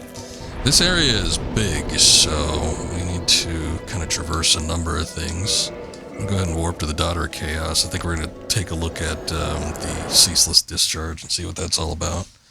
Because I think that ends up like dissipating some of the magma or something. It's something like that. I don't remember specifically, but whatever it was, I think there was a certain amount of good to actually getting that done.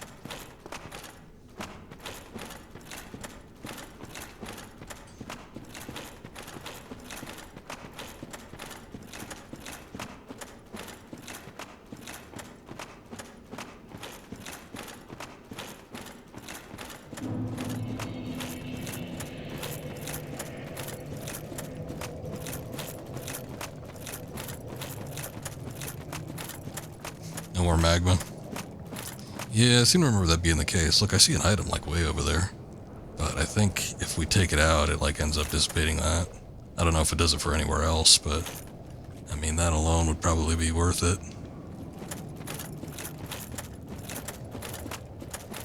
Alright, let's take a look. Like, I was told I could probably handle it maybe 2 or 3 streams ago, and, you know, I was like 20, 30 levels lighter, so hopefully it's not going to be all that bad. Again, I remember nothing about this boss battle, though, so I don't know if it's, you know, supposed to be hard or what. I suppose that might be a good thing, because it seems to me like I seem to remember the challenging ones.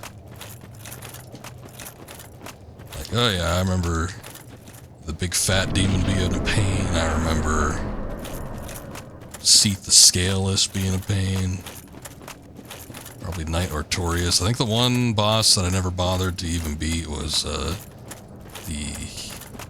forget what he's called. He's like the Black Dragon from the DLC. But that was the one where I was like, I think I'm good. So I've done so much already. I think I did end up like cutting off his tail just to get his weapon, but other than that, I'm pretty sure I just left it.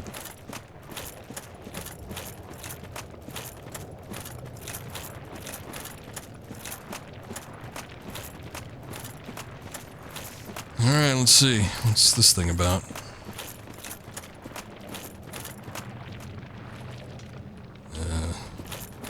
Alright. He's not even awake.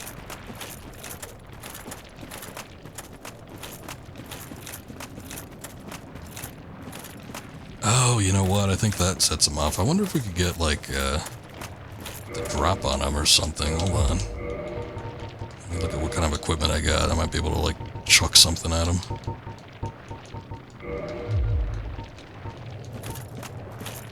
I don't know what that thing there is on the altar, but I feel like if I touch it and he activates, I might get trapped in there, so that's probably not going to be a good idea. There he is.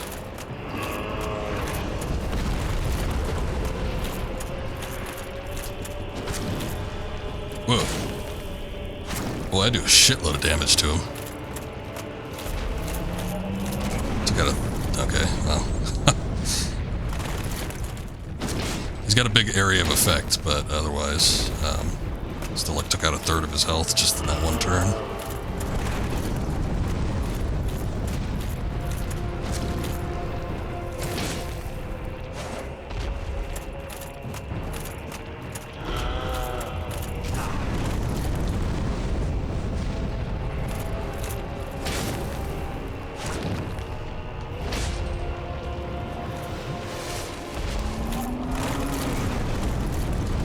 Okay. That's a little more dicey.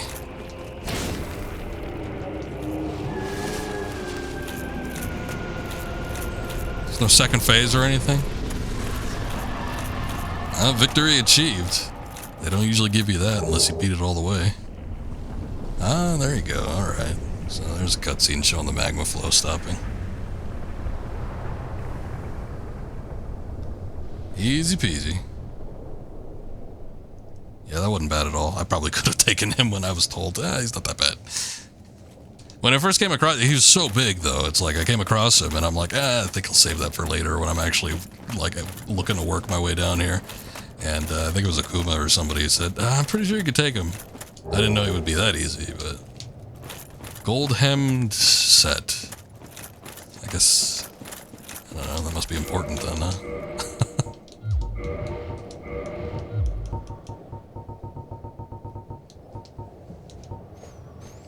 Worn by which Kaelana of Izalith, mother of pyromancy and daughter of chaos, she wore this gold-hemmed black hood before even the age of fire, and offers strong resistance versus fire, poison, and other perils. Oh, I think I remember doing that, like wearing some of this set, just because some of the, especially the enemies that had kind of like ranged fire attacks, it was a little bit better than using something that had like high physical protection.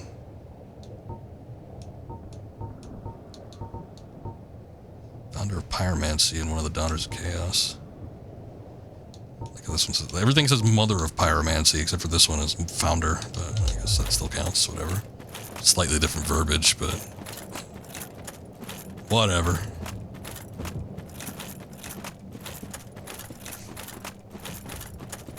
Okay, well the thing is, we worked our way down there before. Like right where that little, oh, actually, yeah, it dissipated quite a bit. I was going to say that little curve there, but it's actually extended quite a bit, so I guess we just, like, walk over Most of the stuff that doesn't have magma on it. I don't know what's down there, but it's gotta be something good, right?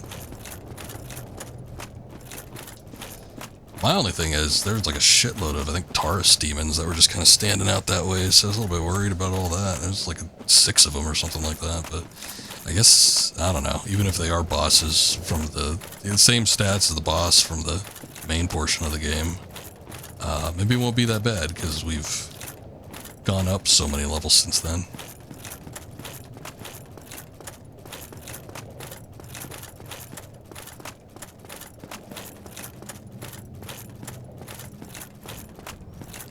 I don't think that's the way you go, though. I don't recall if there's another path, but I thought I remember seeing something else. Oh, that's what it was.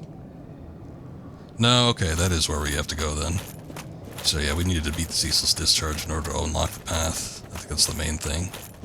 There's other things we can get down there. Like I said, I think I saw an item in one of the crevasses, but that's how we get to those arches.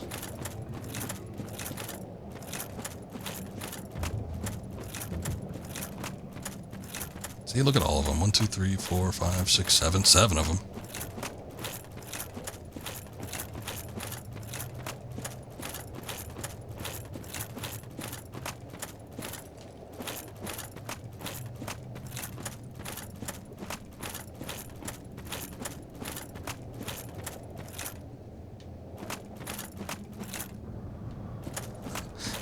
I'm just waiting to see if one of them actually aggroes.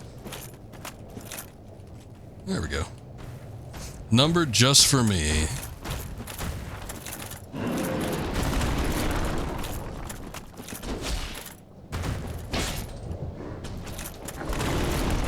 Yeah, quite literally.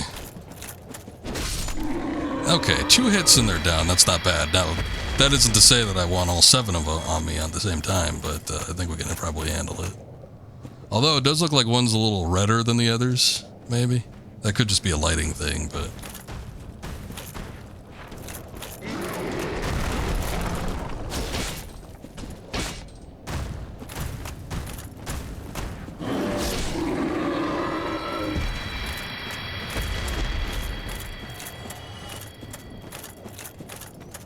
They only give 12,000 souls with each. Alright, they just walk over the fire, I guess. Only 12,000 souls with each one beaten, so that's not that much, but I guess we can beat them in 2 hits.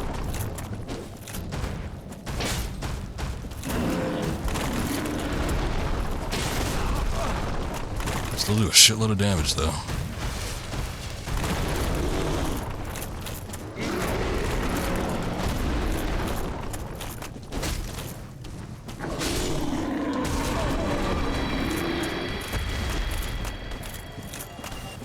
That's why I didn't want to take multiples on at the same time.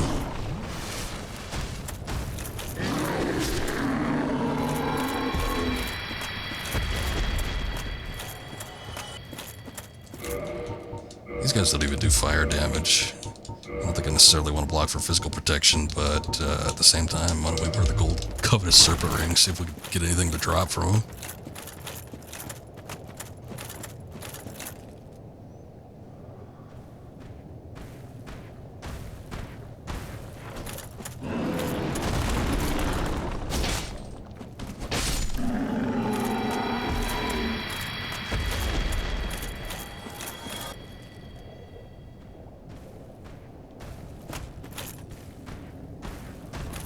Great little pathfinding you got there. Oh hey, one did jump. Something. Demon Great Axe.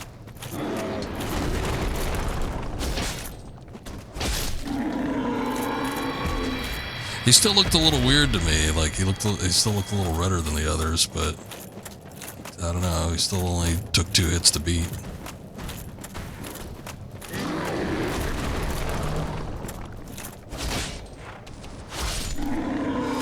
Oh boy. Alright. I think that's all of them.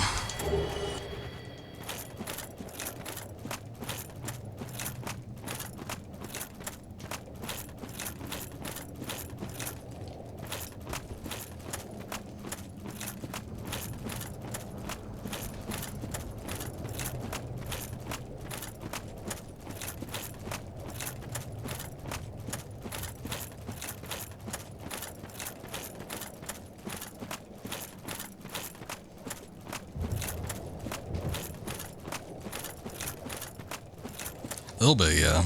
Their stats might have been a little lessened, I don't know. I mean, 2 hits seems pretty significant. But, I mean, I don't know. I'm trying to think of what level we were at beforehand.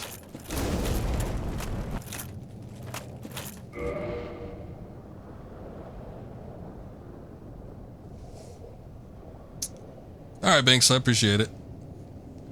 Settling the call taken, you shall rejoin. Okay, well, I'll see you when I see you then, but until then, good luck back at work. Hope your evening goes well.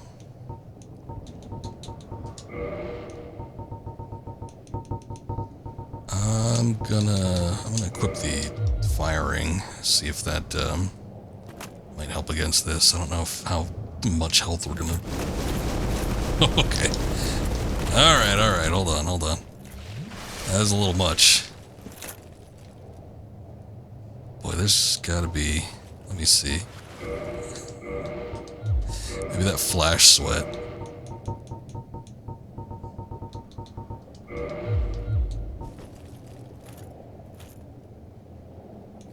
Oh, that's pyromancy. Okay. How could I forget?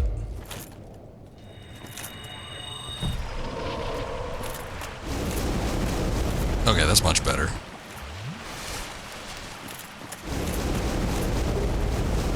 Chaos Flame Ember. That was a spell, right?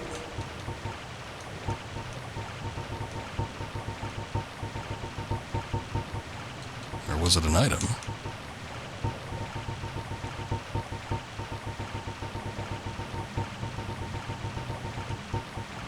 I don't see it in either one. Unless I missed it.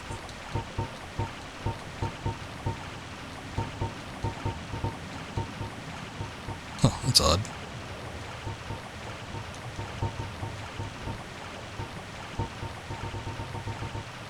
It's not an upgrade material. Oh, it might be one of the, like a key item.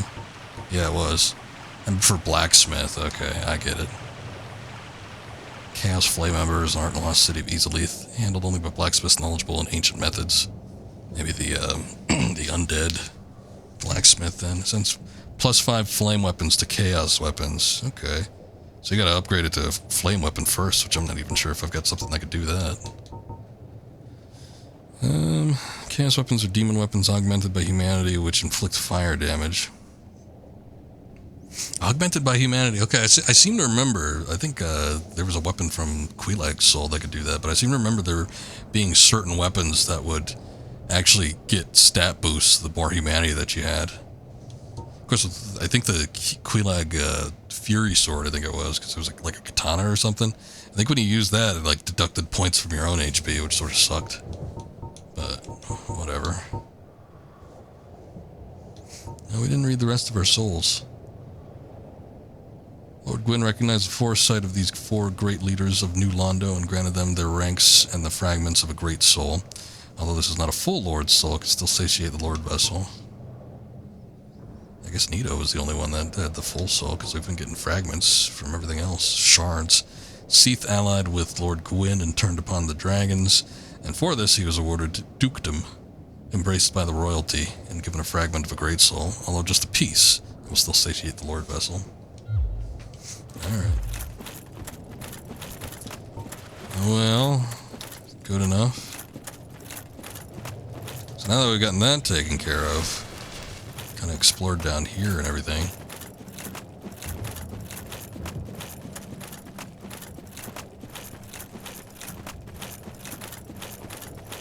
Great, there's more crap that we can get. I'm gonna go around here just so that it's not as long as that we need to travel over the actual magma parts.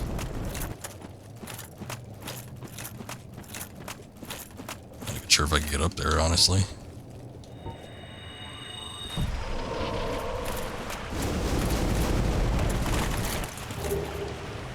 Soul of a proud knight.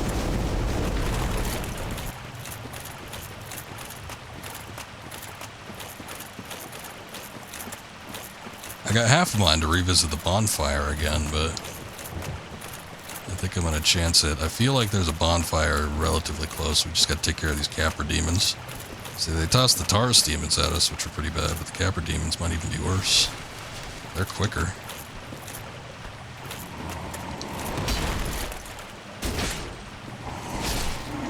Alright, they still take 2 hits to beat, so that's not bad.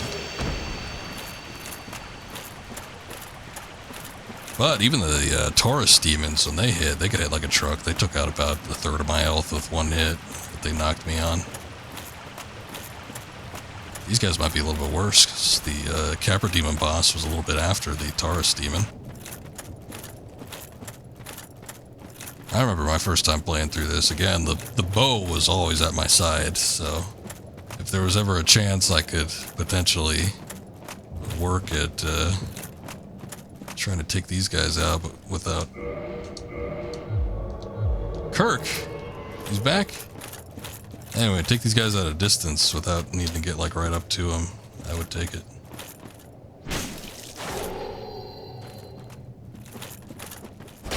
Knocked you on your ass, sir.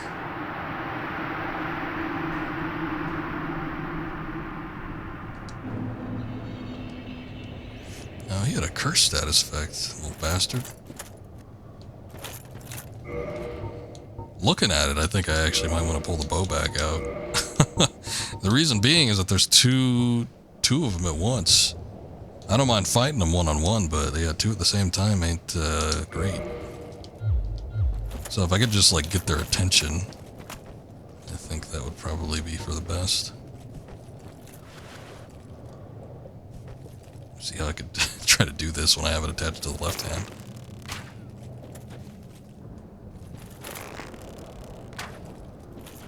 Is he not gonna move?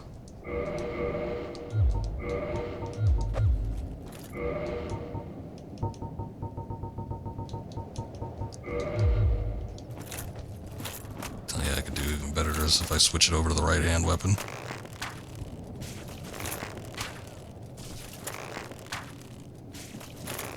You know, it does a decent amount of damage. Boy, I feel like I'm a young man again. Playing through this. Yeah, this is exactly what I did before.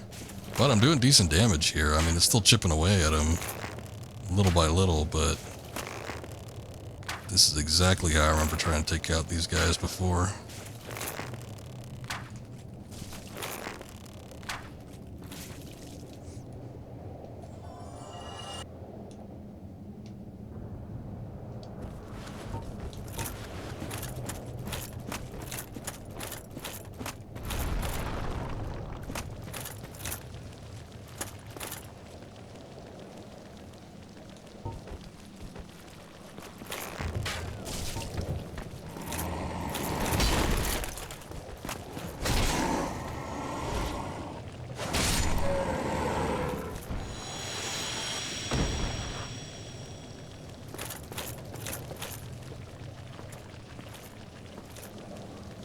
Come on.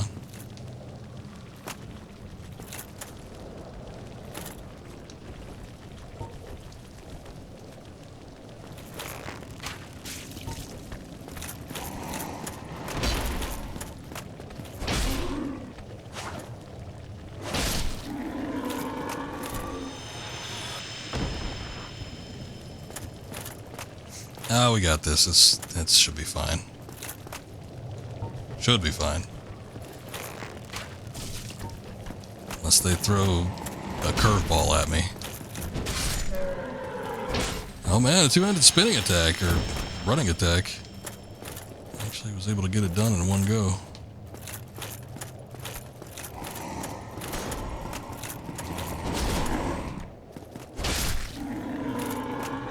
See, I'd hit him with an arrow first, that other one though, so that's what got it done for us. I want to say that there's a bonfire somewhere around here. I think it's before we get in there. What is that? No, it might be off to the side or something. Are those Taurus demons?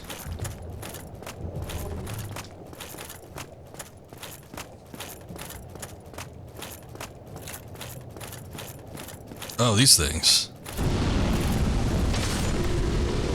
I think these guys came back in Elden Ring. Little egg-shaped fellas. But I remember seeing them, they like pop up on the lake a lot. And I'm like, oh, those enemies look like the ones from the original Dark Souls.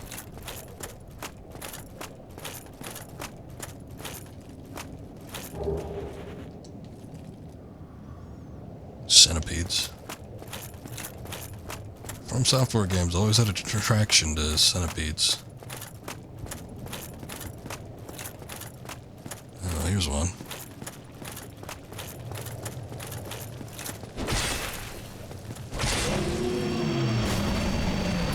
Here's the bonfire.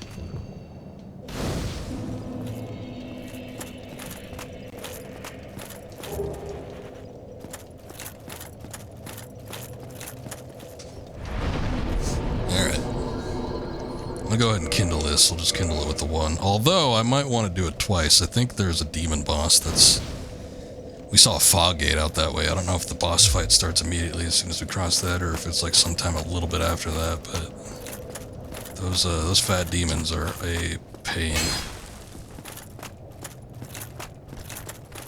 So I might need all the help I could get with them. I think Solaire is supposed to be around here too. I seem to remember wrapping up his quest line kind of around this spot. Knight of Katarina, the Onion Knight, should be as well, but he's a little bit further in. He's in the Lost Easelith portion.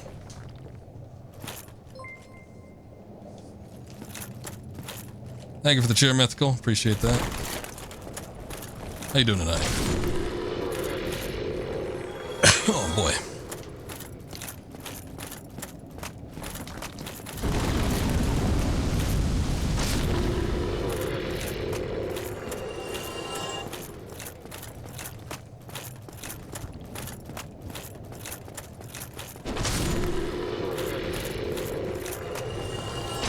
Taurus demon, but it looks awful big. It might be bigger than the last ones that we saw.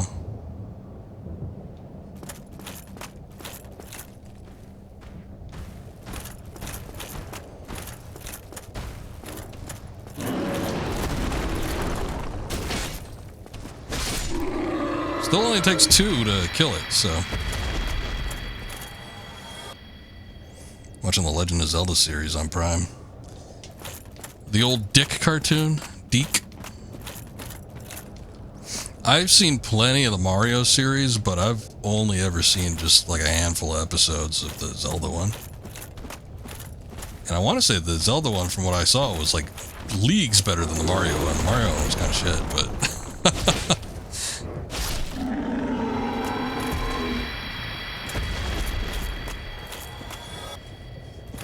yeah, the Excuse Me Princess one. Yeah, that one was, I always thought, looked more entertaining, and it's like, they were always advertising it on the Mario one, but for whatever reason, that one, like, never aired for me. And, you know, I was always catching the syndicated runs of the Mario stuff anyway, but for whatever reason, yeah, the Zelda one never had the same syndication. You'd always get the preview for it, but you'd never actually get the show. I think they released it, like, Shout Factory on DVD at some point, but, I only ever got the Mario one.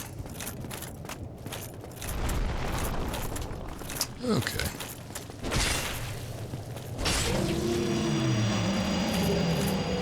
Green Titanite Shard, huh? They're unintentionally humorous, but I want to say that, you know, the Zelda one was actually fairly entertaining in its own right. Oh, it's not dead yet. Oh, there's 2 of them, that's why.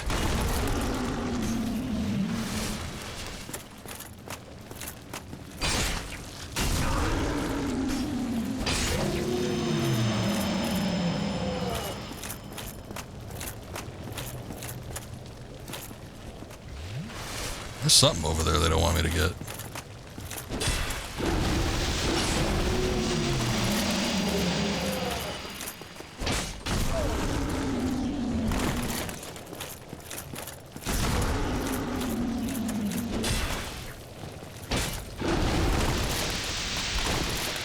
Yeah, I think last time you were here, you mentioned you were doing some Zelda stuff.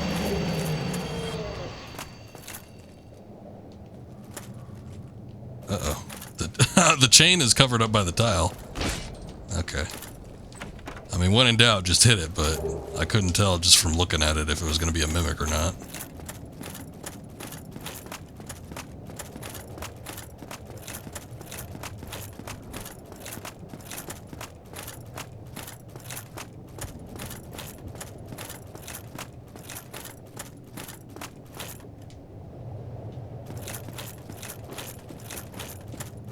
Let's see what we got going on here. I think eventually we get down there, but we're not getting there just yet. Just ordered a new battery for your Ocarina of Time. Correct one this time. You got the wrong battery size. That sucks. Yeah, I never like messing with that. That's why if I got a physical copy and the battery goes out, it's like it would take special, like, attention and mighty effort for me to actually want to replace the thing. In most cases, I'll be fine emulating. But if I've got it, that's why I was trying to do a lot of the Super Nintendo games that I did, because it's like if I got it and the battery's still working, yeah, I want to do the physical copy that I own. But when it goes out, that might be it. Unless I gotta pay somebody like $5 to do it for me, and no more than that.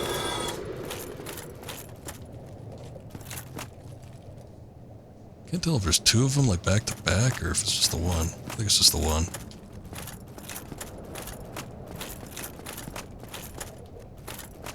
Whatever horror is behind that fog gate. I got 80,000 souls right now, which, Christ. That's a lot. I'm probably just gonna go back to the bonfire.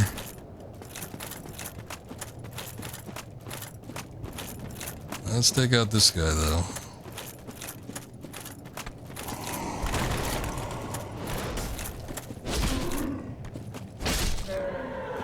Good thing about them is that they recoil.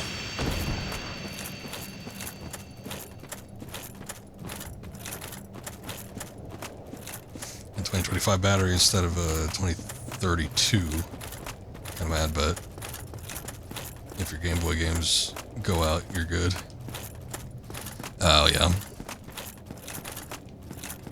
I tried when I was really young, because the Pokemon Gold battery, that was the first Pokemon game that utilized like a game clock. So I think that one in particular, because they all have to have batteries, right? Because they all have internal saves, but that one in particular went out because of the clock feature. So it went out quicker, a lot quicker than the others. But it sucked because as a kid, you know, I don't know, maybe I was like 15 or something like that. Maybe a little bit older. The game's a little bit on the older side. But I was trying to get it open, and I didn't realize that the screw was, you know, a very particular one that you need a special screwdriver for. So I was trying to, like, see if I could get it open without unscrewing it, or trying to unscrew it by hand. I accidentally ended up cracking the case. So that one's playable. I did swap out the battery, and I think to this day it still works. But the problem is that the case is cracked, so it's like the game won't hold together unless it's actually inside of a Game Boy. So I've always had it inside, I think, my Game Boy SP or something like that. I've got two of those. So I think I've always had it like in the SP just to kind of like keep it from falling apart, basically. But yeah, it's kind of a shitty situation with that one. Oh yeah, let's level up. Vitality, once again. I think we're gonna keep pumping our points into that.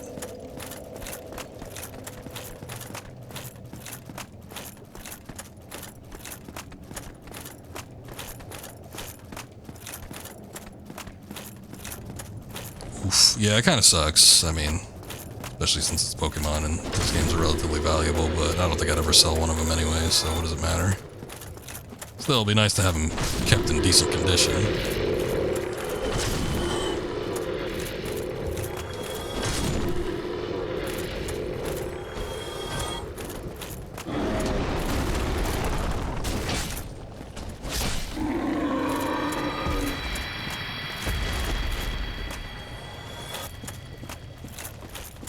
Yeah, that happened with your Pokemon, right? Just got a replacement shell from Etsy. I got you. I suppose I could do something like that. I do like to have like the original stuff on hand, even if it is destroyed in some manner.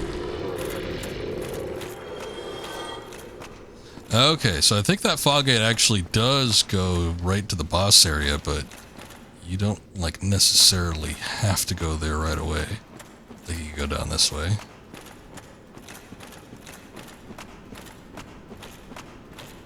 I think Solaire might be down here, and then we can talk to him, and if we talk to Solaire, we might be able to get him, I think, as a summon for this next fight, but I don't remember 100% for certain.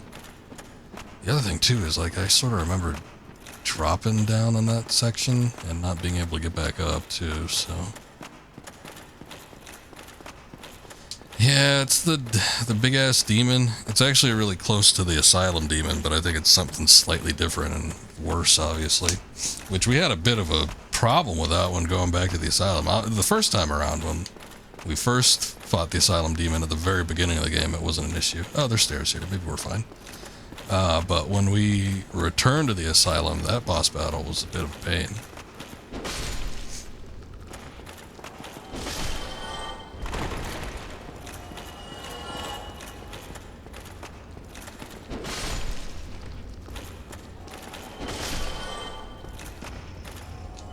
Locked by some contraption. Okay, so we can't get in there.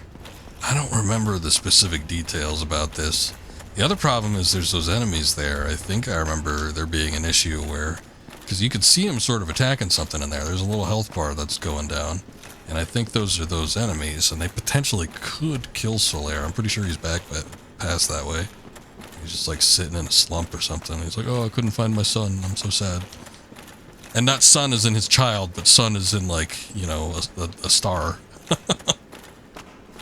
Anyway, I don't think there's anything else that we could do with this. I don't think that the fire ring is going to help us out, so maybe let's do this, since it's going to be physical attacks. What else?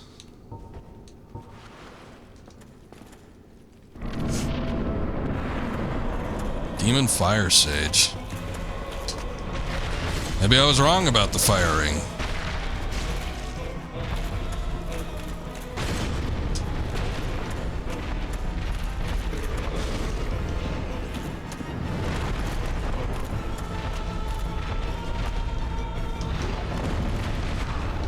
Oh, he's got that area of attack.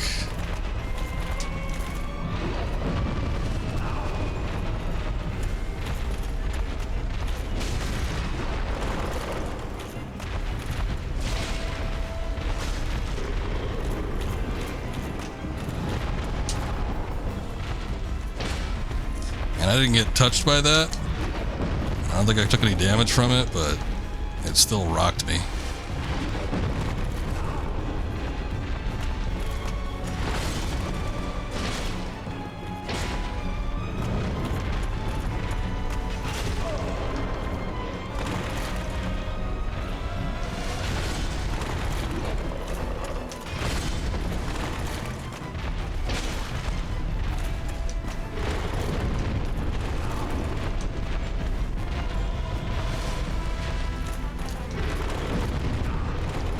And that attack sucks.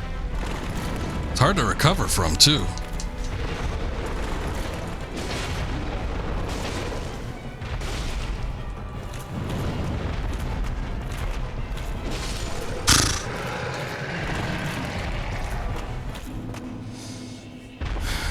Yeah, the iframes unfortunately don't help with those area of effect attacks.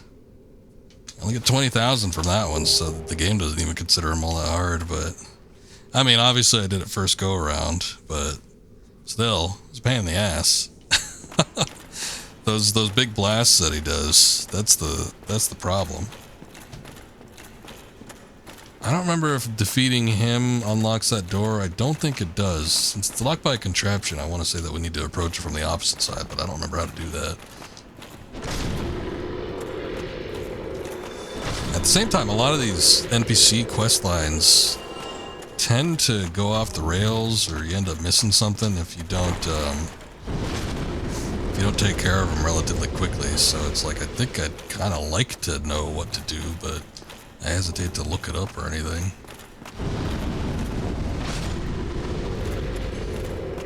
I'm not even sure where I'm going right now.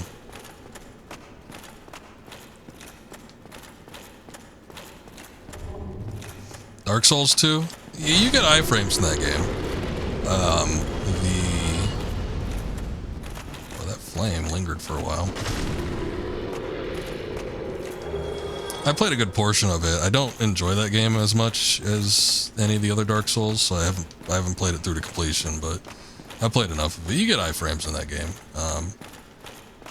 One of the major problems that came around with that game is that I think you could boost the frames up to 60, I think, even with the in-game options, but the problem was your weapon durability was set for a 30 frame refresh rate.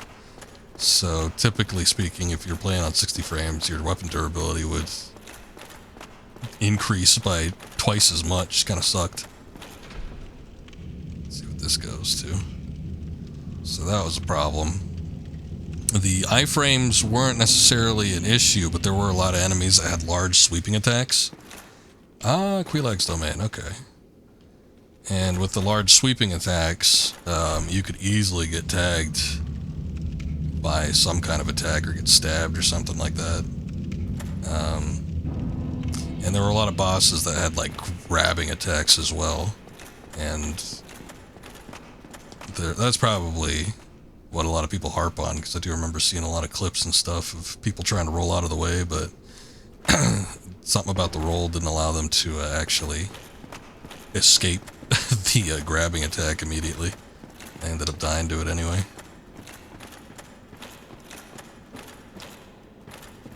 But yeah, Dark Souls 2 is a bit of a pain. It's not...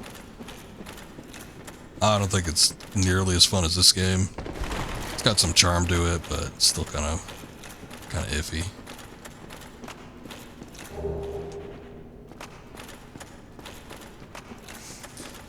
But, you know, maybe streaming it is what I need to actually get me to finish the damn thing. It's like I always try to start it up and then eventually I'm just like, I don't feel like playing this anymore, and then I stop.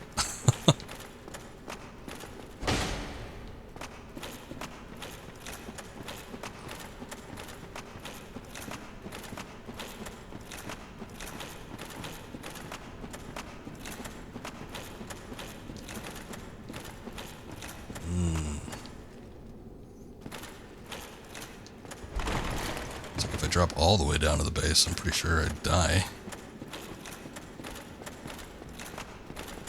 But this right here seemed doable. Let me see if after defeating that fire demon, if we can open up this thing. No, it's still locked by some contraption. I think you have to approach it from the other side. I don't know how you get to the other side of that thing, though.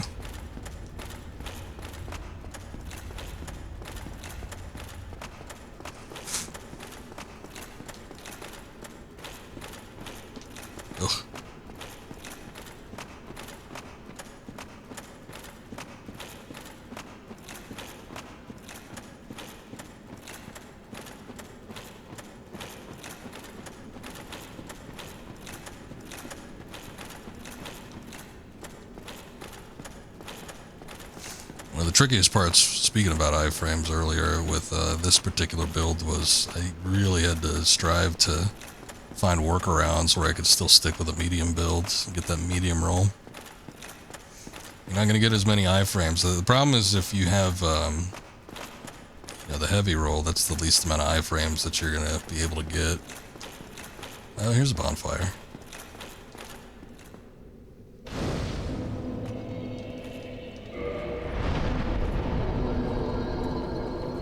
So it kind of makes it null to even try to roll.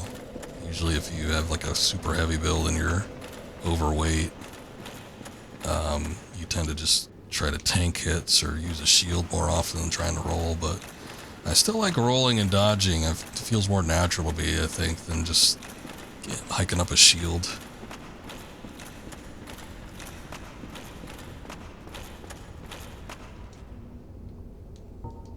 Here's Solaire. Okay, so we can summon... What boss is this, then?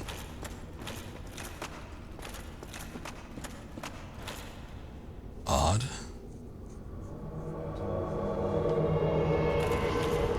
Hold up, Solaire. I don't remember what this is. They wouldn't allow me to summon unless there was actually a boss, so it's gotta be something.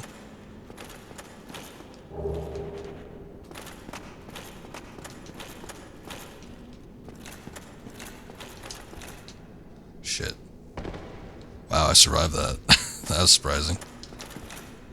Anyway, I want to go back up to that bonfire and probably kindle it.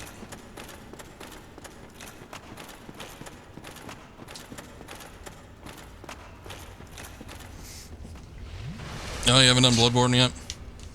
Bloodborne's a great game. I've been thinking about going back and replaying it. I've had the DLC for a long time without actually starting it. But I beat that game and platinumed it. Like the same year it came out, I think. It was a long, long time ago. It took me a while to play through that game. It was another one of the situations, because these games go on for so long sometimes, and I get kind of burnt. It's not going to let me use the bonfire, is it? That sucks. I can't even use the homeward bone. It's crazy.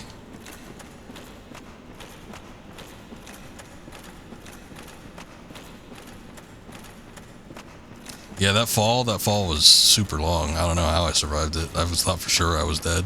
I think any other game you'd probably die, but maybe I just had enough health in this one or something. I don't know. It's crazy. But yeah, that one probably took me about close to a year to finish because I kept taking breaks on it. I think I took like a month-long break a couple times. But I kept going back to it because it's just so damn fascinating. I love the atmosphere in Bloodborne. I think it's a very well-built game. And it's faster paced than Dark Souls, probably even Elden Ring too, depending on your build and stuff. Elden Ring allows you to move quicker, I think, than any of the Dark Souls games, just based on the weapons and armor that they have, but Bloodborne is built around a faster paced gameplay, and with its like health mechanics and stuff, it's definitely meant to be played quicker than any of the Dark Souls games. But yeah, I've always wanted to go back to it and probably stream it. It's just that I keep waiting to see if I always wanted them to, at least with the power of the PS5 or something, to allow it to be played at like 60 frames, because there was a lot of lag and slowdown in that game, which I thought sucked. If it kept a steady 30, that'd be fine, but I think there was a lot of slowdown in it, so I don't know if they ended up patching it later on or what. You have the DLC for Bloodborne, don't remember buying it though. Might have been bundled in or something like that. The game is so old at this point, I wouldn't doubt that they're just selling them both together now as like a single unit. But anyway, they still haven't done that, and then there's always rumors that, oh, they're gonna remake it and stuff. I don't know that I want a remake. Like if it's gonna be a Blue Point remake, I don't think I'd want that. But so I'm thinking probably sooner than later I'm gonna have to start it up again. But yeah, it's one of those things. They still might have bundled it, even if it was with the disc. I seem to remember that being the case, actually. That sounds familiar. I don't know if it was like a European-only edition or what, but after a certain amount of time, they started just packaging the DLC with the main game. First initial copies obviously wouldn't have the DLC, but it's one of those games where it's like everybody had it, so they probably just like later on just started including it because it's like what difference does it make? I was gonna say something else about it, but I forget. Oh well, maybe it'll come to me. Let's see what this is.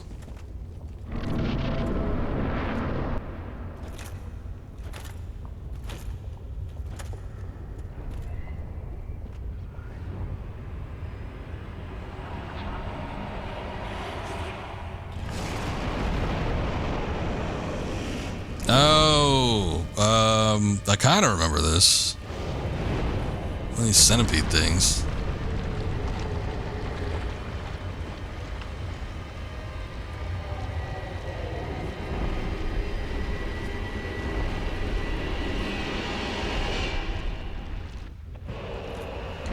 Oh, Lord.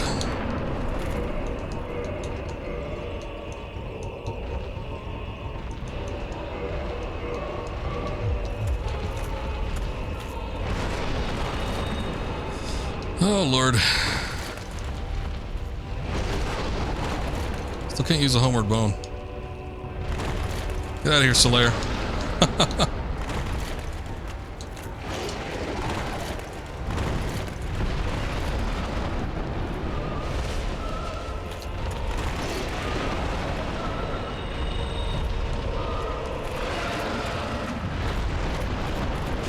FromSoft as a company, when they're just on their own, are great. When they're bundled with like Bandai Namco or something like that, they're shit. At least as far as like company practices go. Oh god, I got grabbed. Bandai Namco and like Activision, Bandai Namco controls all the Souls games, and then Activision controls Sekiro. They never put their games on sale, and any sort of like DLC bundle or anything like that, don't even think about it. It's not gonna happen. So that kind of shit sucks. But when they're on their own and they're like producing their own games, or you know they're with Sony, they're a lot more fair with their usages and materials and stuff, and a lot of times they'll end up having better deals.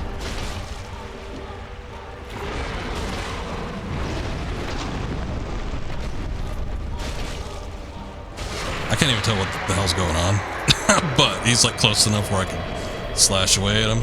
And I think there was a couple occasions where he was getting like real close to Solaire here. Thanks, Solaire.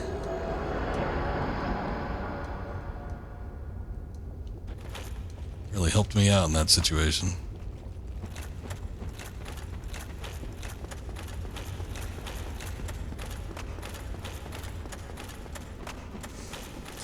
Yeah, just as bad as Take Two, pretty much.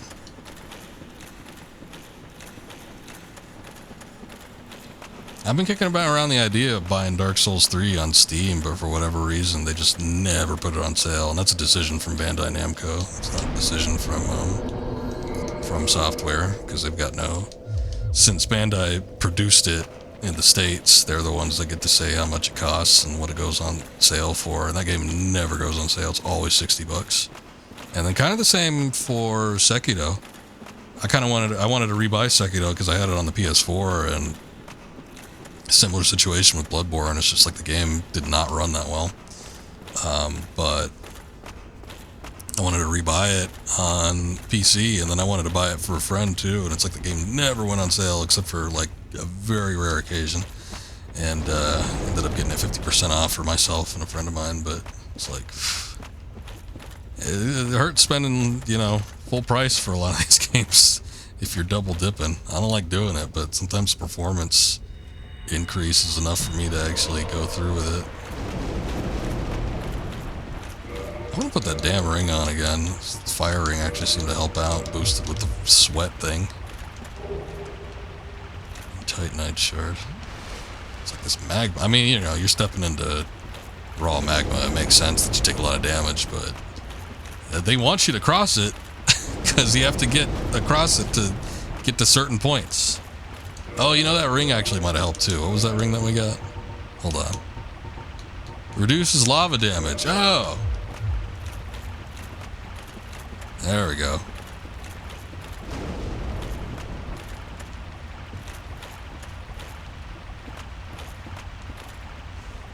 You rarely, summer sales. I think it was the Christmas sale was when they finally started going on sale.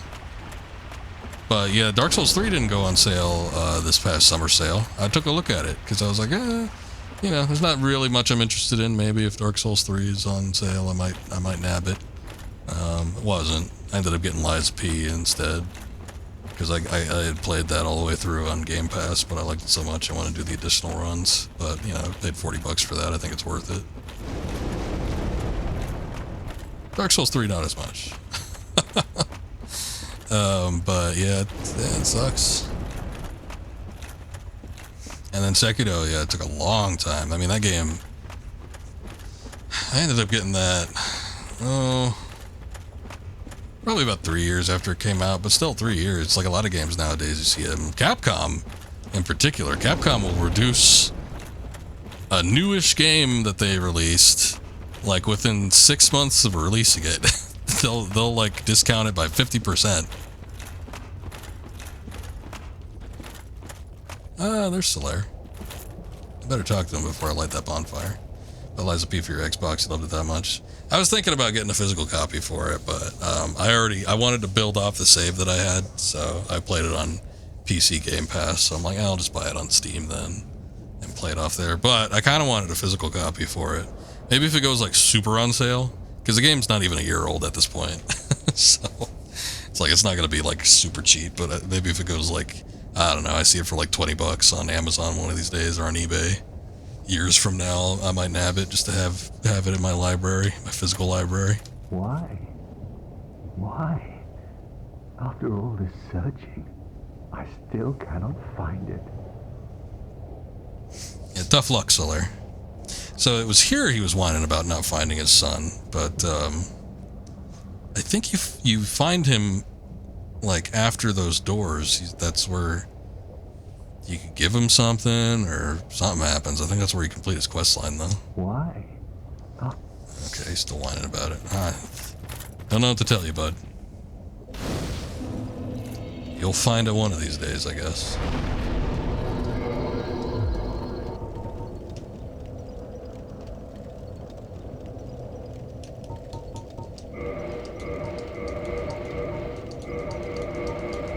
It's been a while since I've repaired my equipment, so almost cost 100 souls for each of them. We were in like the 80s.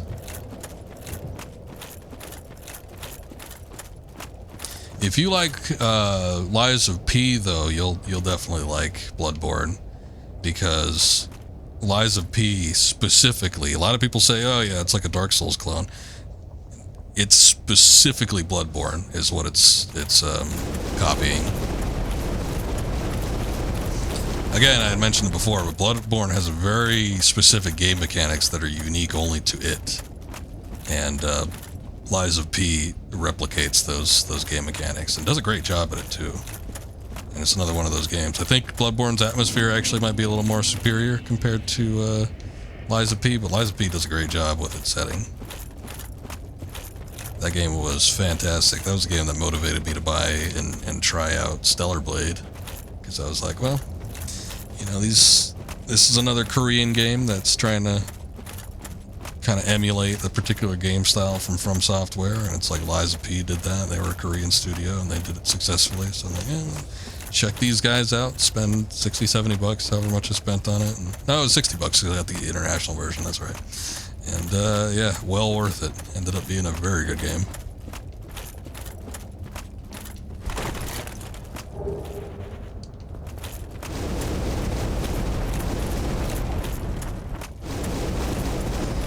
But it's kind of funny. I don't know if overall those games ended up being like shorter or about the same length or what. But it's like I complain about a lot of these From Software Souls games just being too long, or at least feeling like they're too long. And it's like Lies of P and Stellar Blade, I thought felt like perfect length. I thought they were fun, kept me engaged all the way through. And it's like I wasn't feeling that with some of these From Software games. I still think they're great games, but yeah, these companies that try to emulate them, I think we're finally getting to a point where it's becoming more likely that something can match and surpass as opposed to, you know, just be a cheap copy. Because for years there's been so many companies that have been trying to, you know, indie game studios and AAA studios, so many people have been trying to copy the From Software action RPG formula and just like not being able to grasp it. And I think Lies of P was the first one where I played it and I'm like, this is comparable. This is pretty damn close.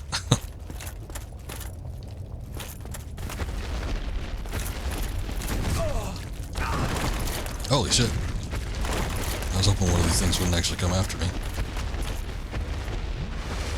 As long as it's longer than Spider-Man 2. I thought Spider-Man 2 was actually a pretty long game. Because I played that on my own time. And I streamed it, and that ended up being like one of the longer streams. A lot of times I'll stream a game and I'll get it done in like, I'd say maybe average is about five streams or something like that. And I want to say when I did Spider-Man 2, that one took a while. Like it might have been like around 8 streams or something like that, and I played it on my own time. Let me see, I got my YouTube channel pulled up here. I could take a look at the playlist, see how many videos I got inside of it. Oh no, it was 5. Alright, so it took me the same amount of time stream-wise, but I still played the crap out of it off-stream. I guess if you wanted to 100% everything, maybe it ended up being a little bit longer.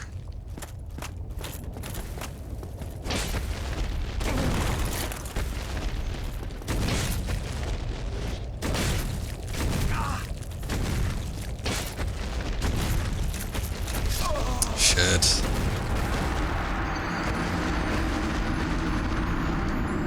I was trying to hit it. The thing, it was surprising. The thing is so damn big. It's like I couldn't find a good spot to actually clip it at.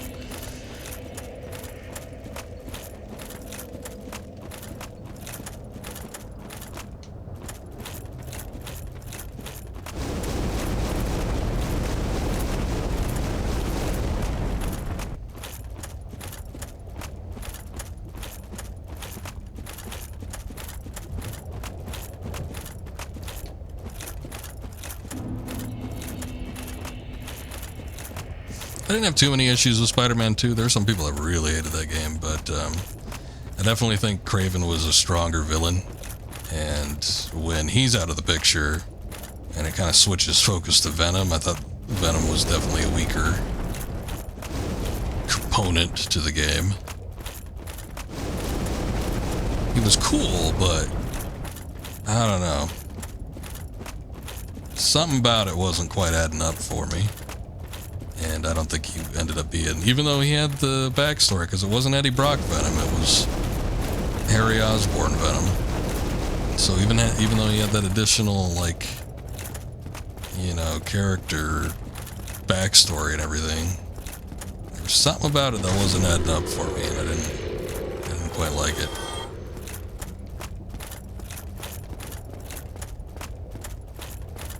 Oh, there it is.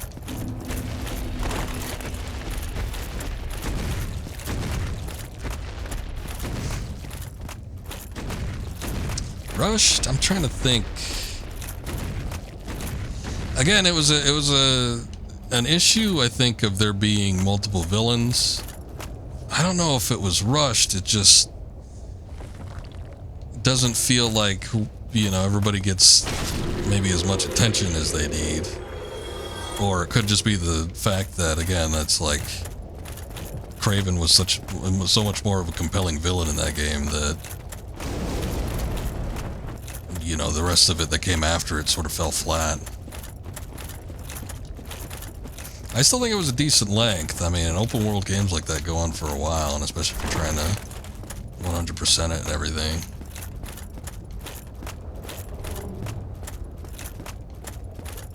But, yeah. Something was missing about it. That's probably why I didn't win all those Game of the Year awards, too.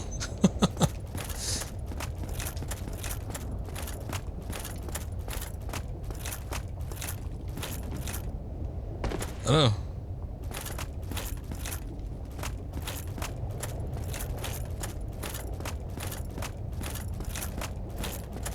Is this part open? I figured one of these bastards would be wandering around.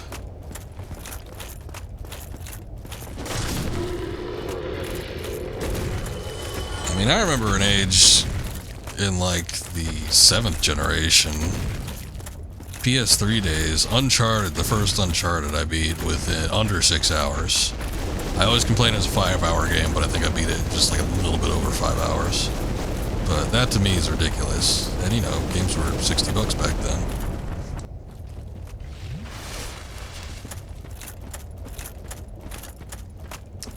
But you know, if a game I could beat in like 5 hours, yeah, that's not worth it.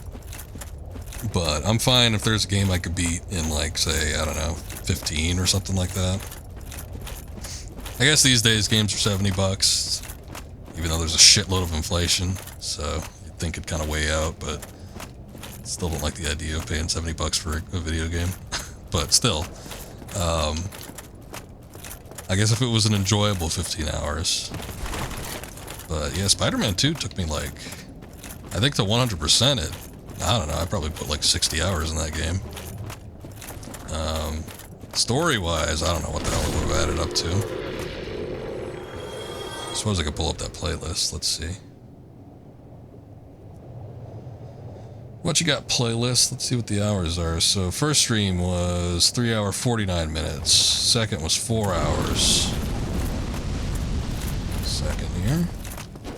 Somebody's being rude. Third stream was 4 hours 21 minutes. Fourth stream was 2 hours 12 minutes. And the final stream is hard to read. I think it's 2 hours.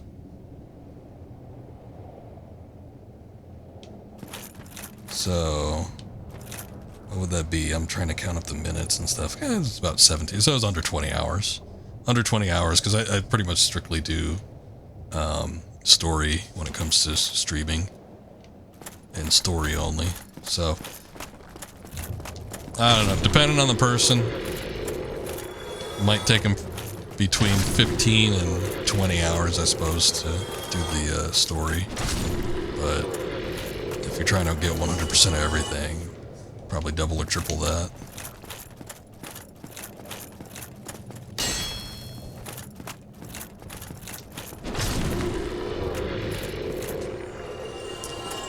Action games, action RPGs and stuff, if they take much longer than that, though, I tend to start losing focus. An RPG, I don't know. I guess the mindset that I get in for those, maybe. Something about it, I can cope with it more.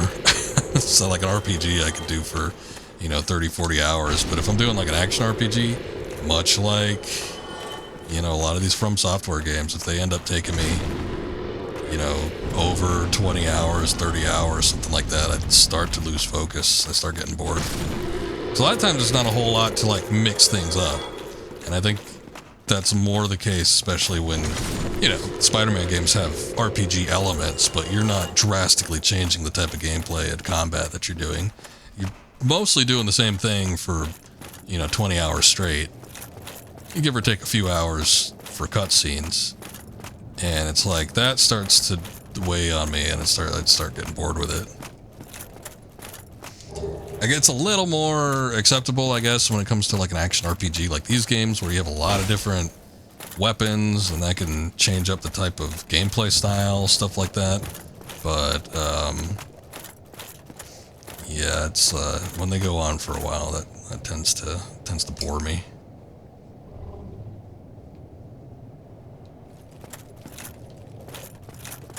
Slow down enough for you to rejoin. Welcome back, Binks. Need your city to calm down. I'm surprised if you're working. You do the overnight, right? You mentioned that before. So I'm kind of surprised that there are many people calling you at this, what I would assume to be a late hour. Even if you're West Coast, I mean, we're getting on midnight. What is this thing?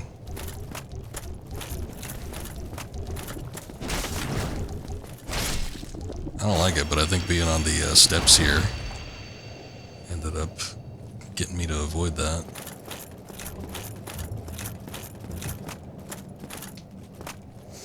PM to 3:30 a.m. I got you.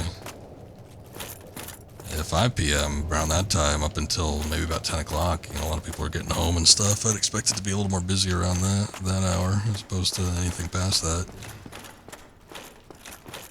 I think things would start to slow down after a while.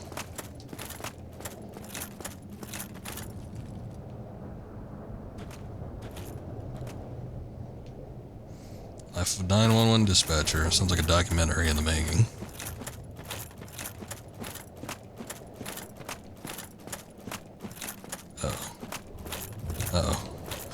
Oh no.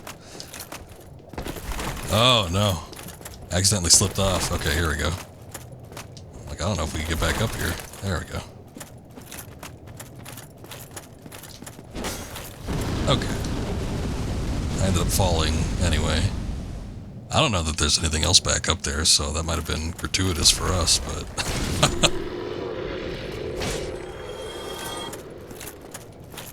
City's ghetto as hell.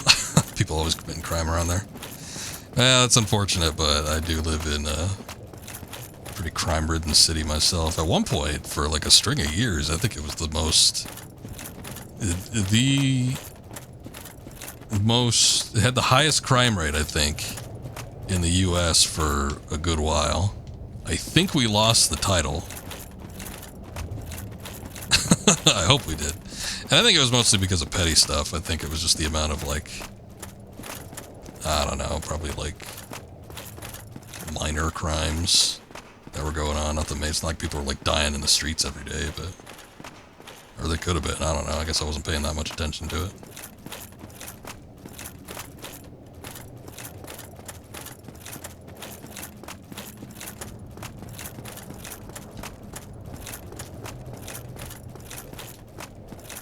Which is funny, because I just live in the Southwest, so... You wouldn't think that would be the case, but... Wild West. When you think of like crime cities, I don't know. I think of like New York in the 70s, or Chicago, or maybe even like San Francisco or something like that. Although at this point I hear a lot of West Coast cities just like stop caring about minor crimes. It's like if a lot of people just go in places and steal shit and no one even bothers making an account of it or calling the cops or doing anything because nobody cares anyway.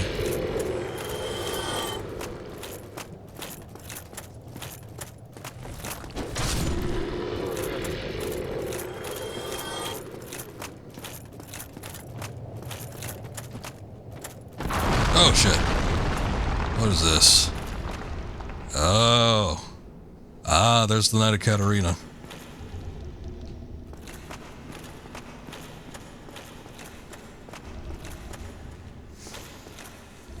Okay, so you're from Cali.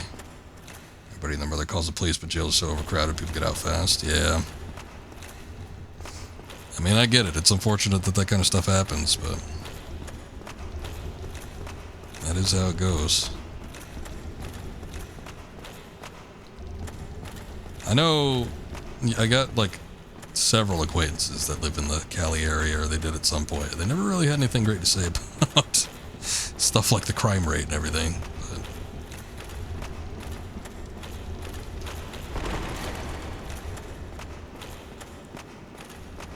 how do I get up there?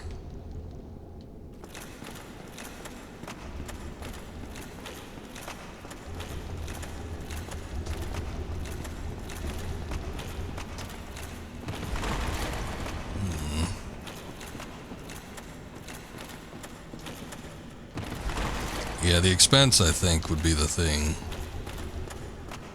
to kind of ward me off. You know, living there permanently. I used to vacation there. Not necessarily annually, but I think there was a handful of years that we went there. My uncle used to live in Castro Valley, which is real close to San Francisco. So we'd go stay with him, and then, you know, every other night or every night we'd go through and take a trip up to the city, go check it out. It was real fun.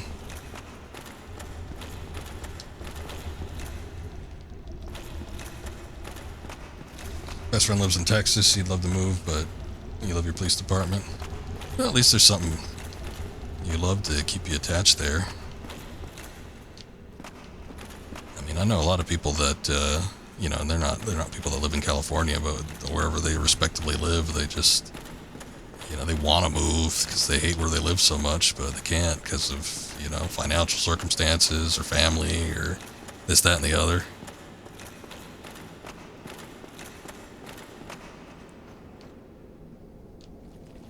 This, I think, is, yeah, that's poison.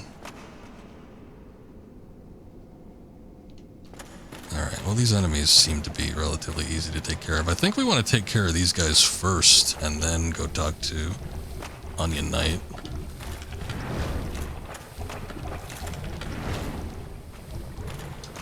You know what I had too? Which we don't need that anymore, but there's that rusted iron ring I think I have. Shit, this guy got it. God damn it. I don't know if he can get up here. Oh yeah, he can.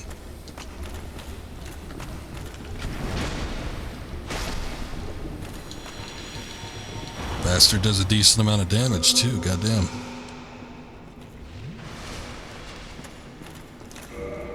You You only love the department because you grew up with it. Your dad used to work there. Oh, I got you. I got you. Oh, that's still nice.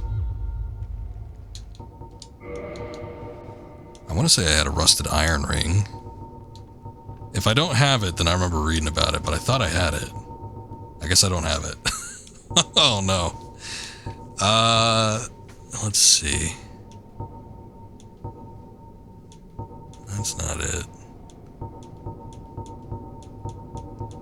Where was it then? I remember reading about it. I think, I was taking a look at an item list when I started this game. I thought I had it, but I guess I don't. There was a rusted iron ring that makes you move faster through the water here. Also, for some reason, it wasn't letting me run. Okay. We're good now, I guess.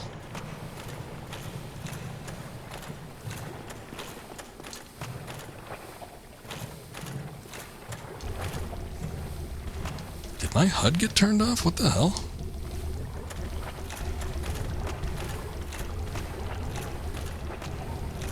My HUD is off.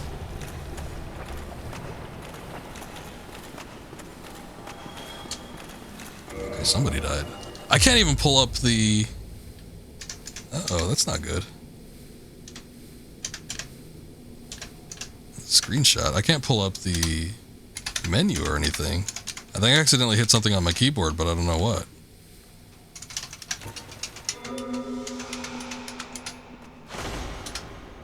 I'm like pressing everything to try to get back up, but... like using items and stuff. There it is. Alright, cool.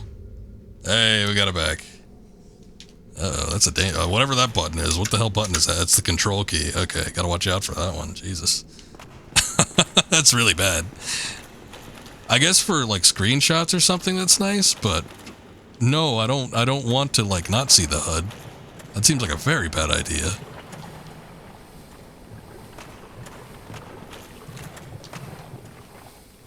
Alright.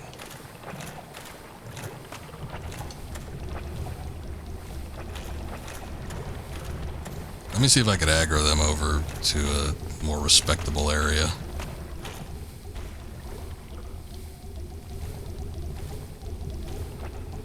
Oh, look at that. That actually works.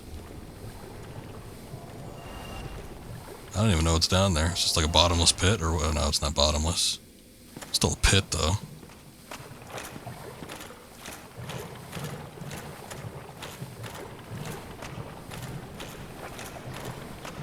So there's one of two things that can happen here. I think you talk to the Knight of Katarina, the Onion Knight up there, and then you can get him to help you dispose of these things down here. But then he ends up dying, I think, because he contracts the poison that afflicts you down here. But you can take care of these things first and then speak with him, and then I think he gives you a ring or something. I don't really remember. But I think you also get something out of letting him come down here too. You end up finding him at a different spot. I don't know, again, it's been over 10 years, I think, since I played this game. So my memory's spotty on all this at best. Anyway, I think that takes care of those weird creatures, so we should be able to go up to them and chat with them.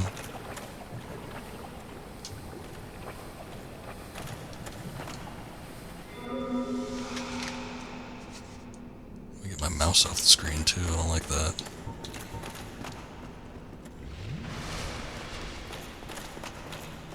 I don't think it captures the mouse cursor anyway, but just for my personal enjoyment. Alright, where's this fat bastard at?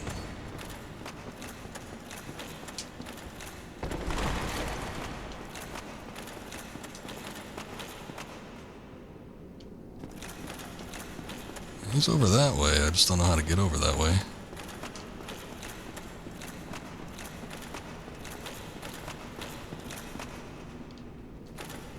Oh, I think I could get up on this. Hold on.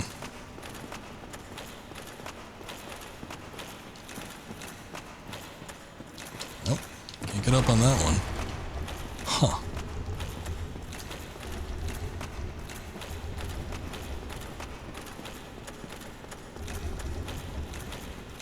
Here we go. Hello. Oh, there you are. Wait, did you defeat those dire creatures? Sure did. Damn it. You never fail to impress. Well, wonderful. This Knight of Catalina Lex. Take this as a token of my thanks. Speckled stone play ring. I feel like I'm always thanking you. I curse my own ability. Yeah, well. Be thankful you got a friend like me around.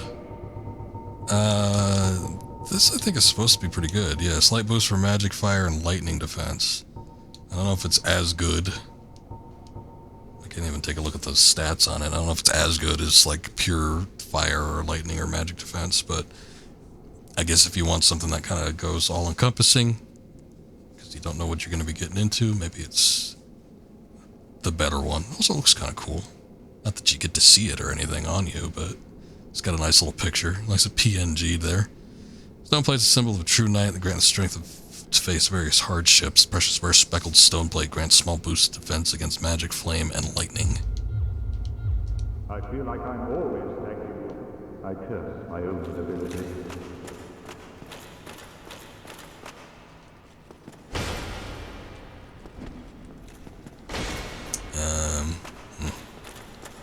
My only thing is... Uh-oh. Crap, I think we gotta go back in the water. Alright, well, whatever.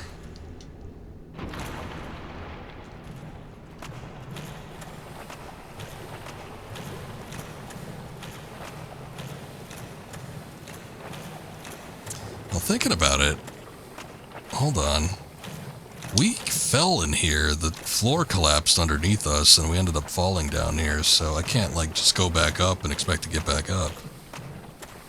I need to actually find some kind of exit, which might be down here. I don't know if there's going to be an illusory wall there or something like that, but there's got to be, like, a staircase or a ladder somewhere.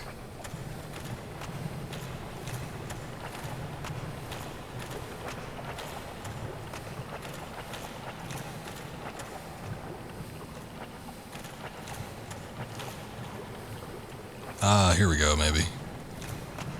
There's at least a treasure chest. Yeah, and it's another one of the situations, I think, where the chain is covered up, so I don't know if it's going to be a mimic without hitting it first. Red Titanite slab. I think that gets a fire weapon up to level 10.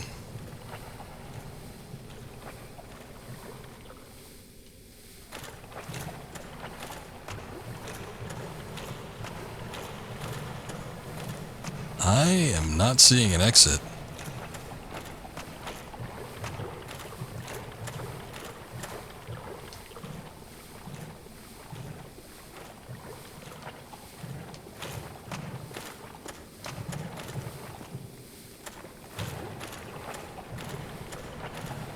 Here we go.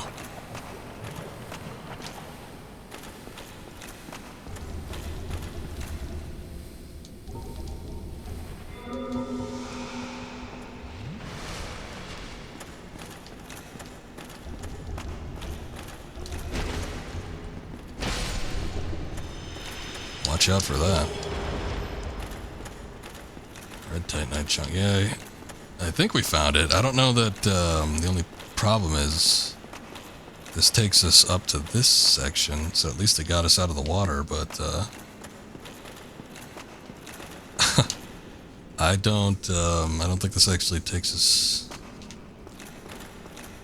It doesn't look like to any sort of exit to get out of this room.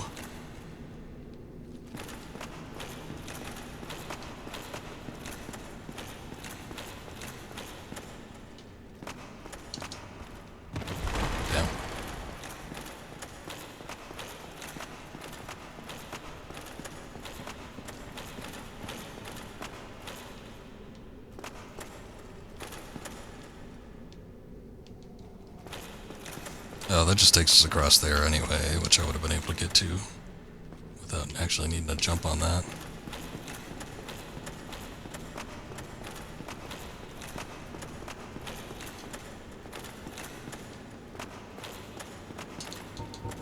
Okay, I could use a homeward bone.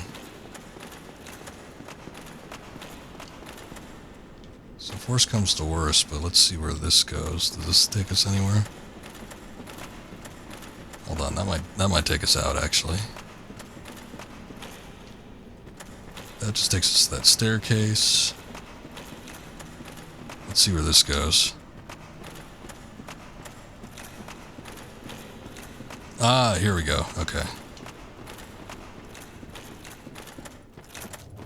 I wasn't looking at it thoroughly enough, but instead of tracking onto the other side there, you just walk up the vine and it takes you right out the middle.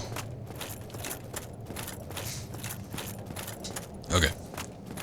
Only thing is, though, I think we're close to the bed of chaos.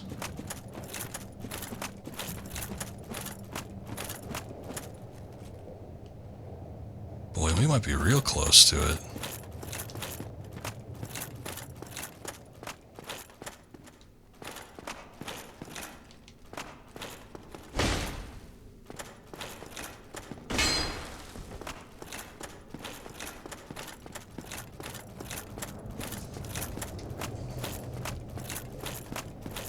I walked up here earlier and it was ridden with enemies. Okay, so I think back that way, if I continue going on that way, that ends up being where the bonfire goes. The one that we previously hit up, I don't think there's going to be one closer. But then instead of taking the vine down there, if we go up the staircase here, okay. Somebody trying to kill me, that's cool.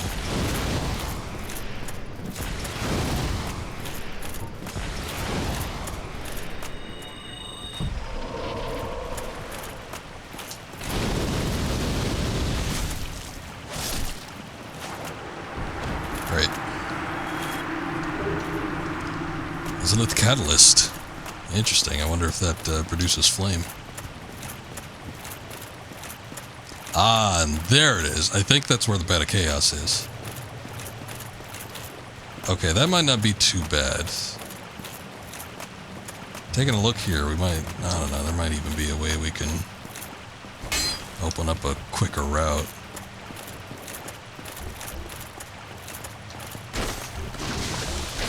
Maybe not. This just looks like a treasure chest.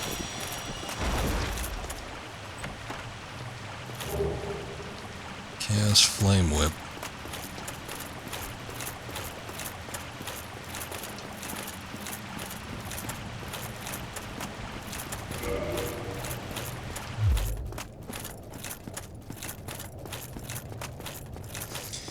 Okay, the Bed of Chaos is a weird boss. In fact, it's one of the ones that people seem to dislike the most, I think, out of a lot of the Dark Souls bosses. I see a lot of arguments against it. So, it's a weird gimmick boss from what I remember. I don't remember specifically how the battle goes, but it's one of those things where it's like you have to hit up. It's not like a life bar situation. There's like one point that you got to go to, and I think you got to destroy something here, and then you have to walk across the arena and go somewhere else, and then hit something over here, and then at the same time you're trying to avoid attacks, and I think there's like pitfalls and stuff that start to develop in and around you, so that's where a lot of the challenge comes from. So there's that aspect of it, and then I think it's just like how chaotic it is. People just don't like that part of it, but I don't remember specifically, you know, what happens or what you need to do.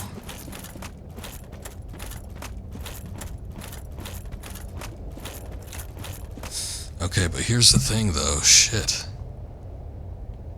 We haven't seen a bonfire since the one next to Solaire?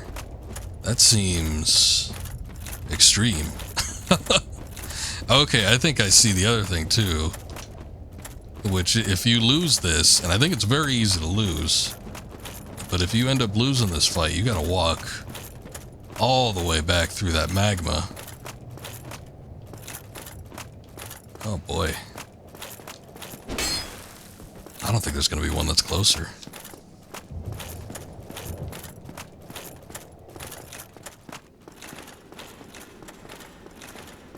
I'm pretty sure that's it though. There doesn't seem to be anything else around here, so I think that's got to be the boss fight. That one fog gate. I don't think there's going to be anything else.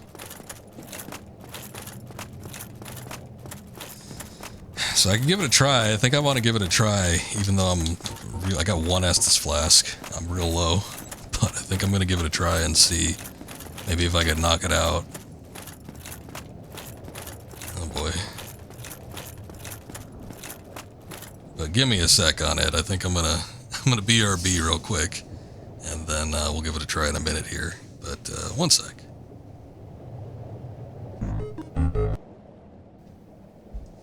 Okay, we should be back. Just double checking, making sure we didn't get like invaded by something. I guess there'd be no like online player invasions, but just in case there's any like enemies that pop up again.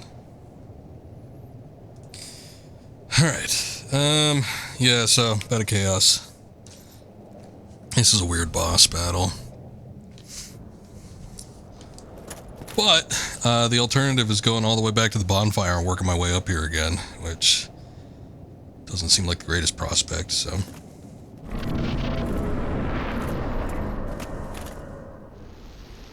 I do remember using a bow here, because I think there were some spots where you could actually get through kind of with long range.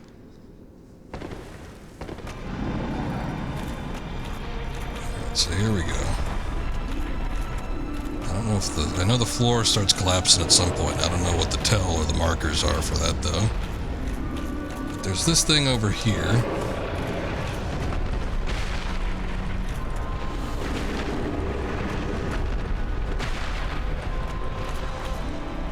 Okay, so that glowing bit there, that's what you gotta hit, and then you gotta do it on the other side. The first part is always the easiest. It was always getting around to the other side that was a pain.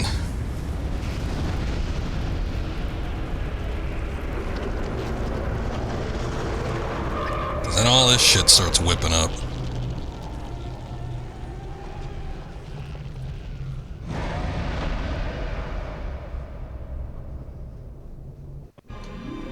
He's got a scythe.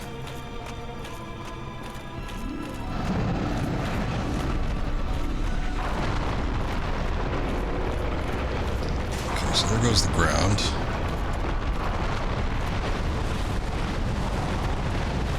It's like I don't want to run, but I might not have much of a choice here.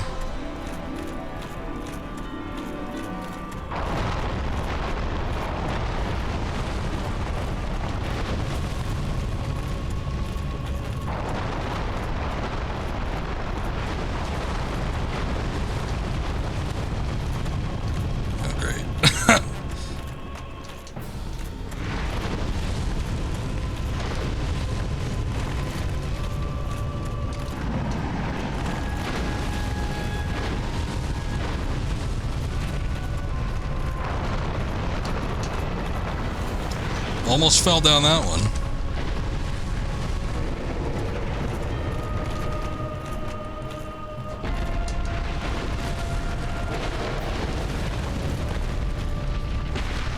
Okay, we got to the second part, so that's good. Now we just gotta get to the middle.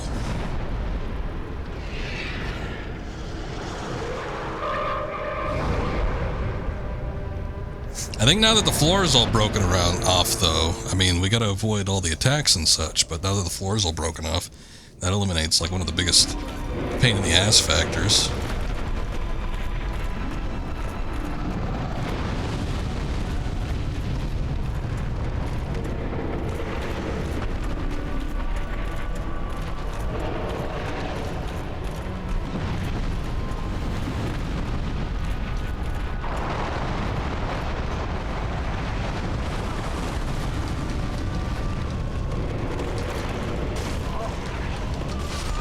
Son of a bitch! Oh, I can't believe it.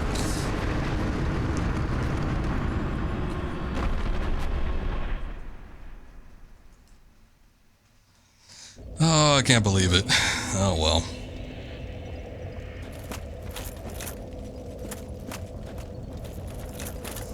if I want to.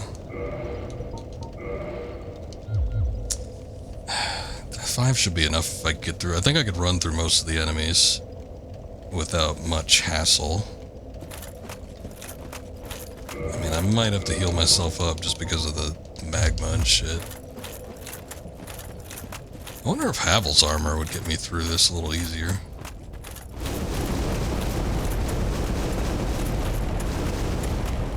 Just because I kept getting knocked around there, if I could, like, if I had a shit ton of poise, I might be able to just, like, walk through there, I don't know. But we got 2 sections done. So I could definitely, I think I could do that again. Kind of no problem. It's just that last part, and getting to the center there, that's where the big issue comes in. Well, I mean, you know, again, one of the biggest issues is, like, watching out for the floor collapsing. I had to jump over that spot. If I had known that the floor would collapse to a point where I wouldn't be able to cross over to get to where I needed to go, I probably would have tried to move on the interior a little easier, a little faster. Oh well.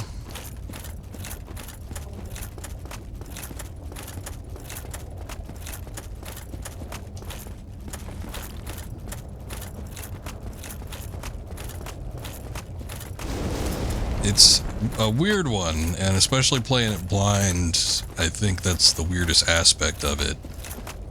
Because it's like you don't really know what to do. There's not really a discernible spot where you need to start, you know, like hitting stuff.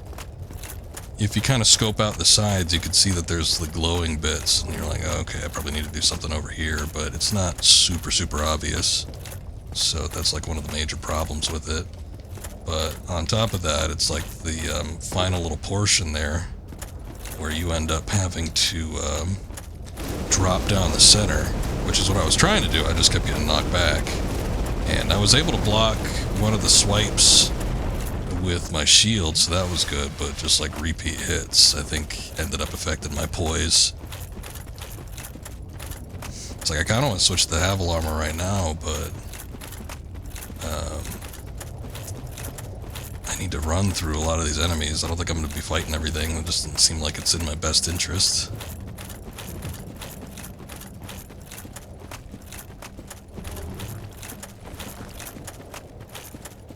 Okay, so here's all these guys, and there's a shitload of them too.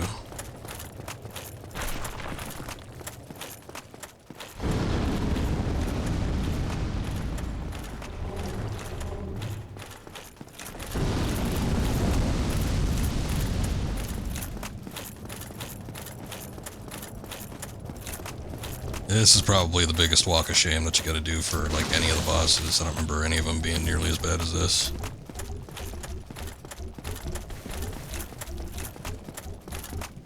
Hopefully we don't get... Okay, no pyromancer after us. That's good.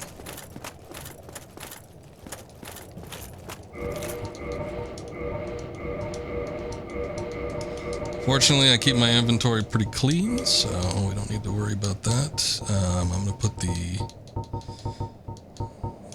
wolf ring on.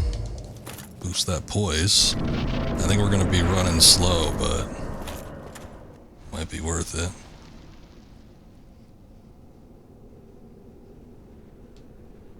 Probably could have changed it. I could have walked into the fog gate and changed right there, actually. Oh, hey, the floor's already broken.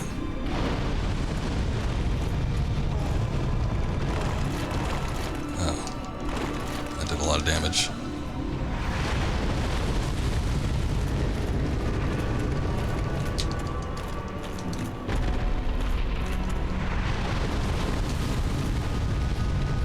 Okay, from here I don't know where to go. Oh, up here.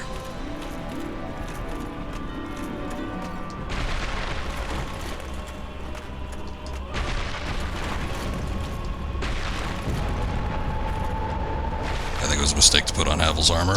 We gotta get through all this shit. Oh, and here it is. Okay, this is the actual boss.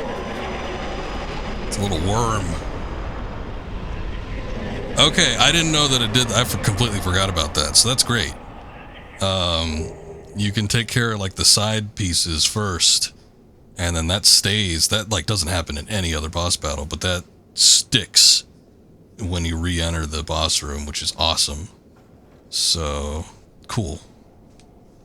All right. I mean, it sucked that we had to go back all the way from the bonfire to get it, but you know, the fact that those little side pieces were still taken care of and the floor was already broken, that helps out a lot. So get your humanity back. Really the only thing that you, or your souls back, the only thing that you lose out on is, you know, your humanity. You gotta restore. But thank you.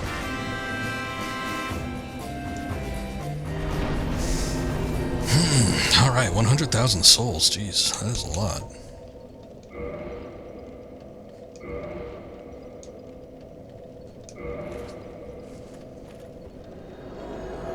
So that's it. That's all of the souls.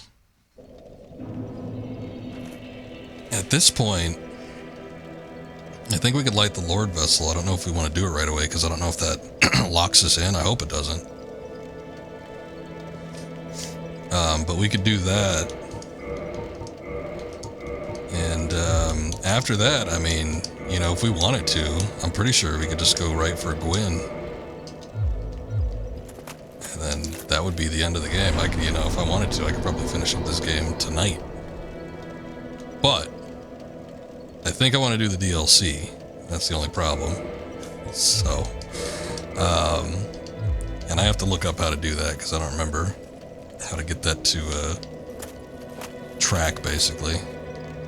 You know, there was... Okay, so there is the Hydra, as we've made note of before.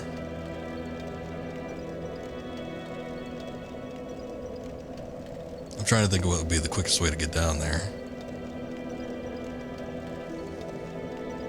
Undead Parish, maybe? That's still a long walk, but I'm like the only other way to get down there is through Havel's Tower. And that's pretty far a walk too. Shit, alright.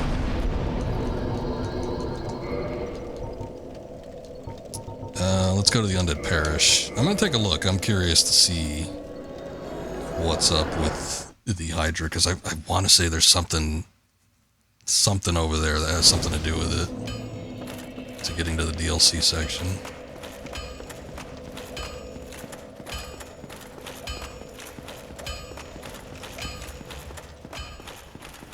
The DLC area, I don't remember being all that long either, so, you know, we might be able to knock out that and Gwyn in one stream. I don't remember it being long. It might be super long, who knows. But there's a handful of bosses, new area and everything.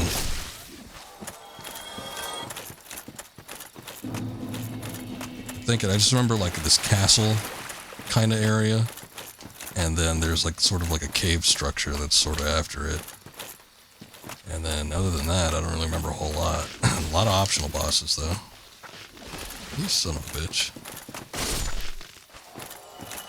Dirty dog trying to get me from behind.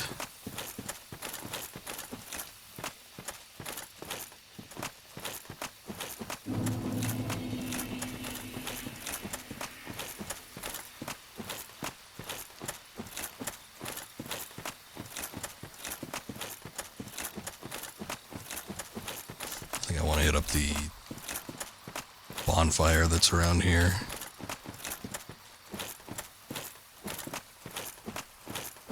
Just in case I end up dying. There's not really anything super challenging around here, but if they manage to catch me off guard or something, I want to be sure to be able to get back to this spot relatively quickly.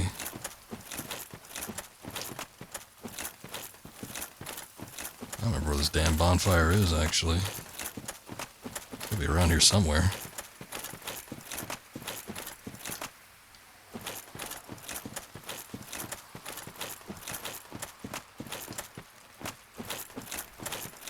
Oh, there's the cave.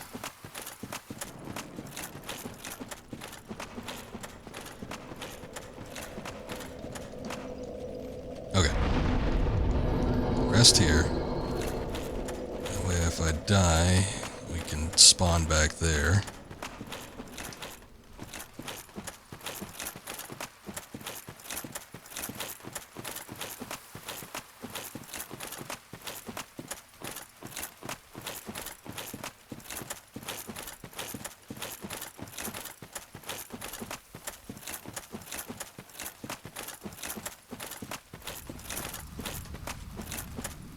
Okay. I made mention of these before. I think the first thing we want to do is try to get rid of the crystal golems first. Slight problem in that the Hydra fires projectiles at you.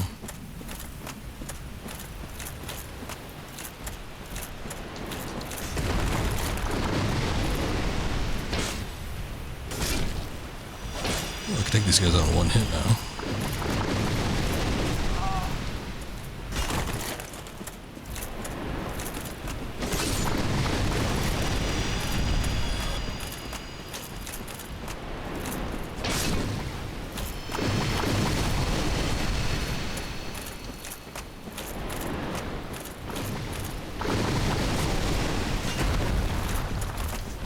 Oh, they get affected by the Hydra too. Maybe I wasn't taking them out with one hit.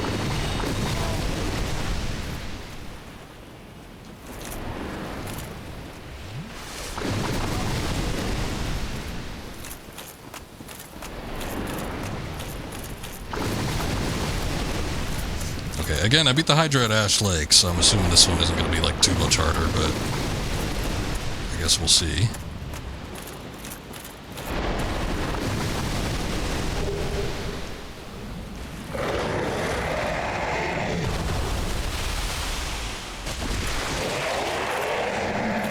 I could cut off a head with just one hit this time, so that's good.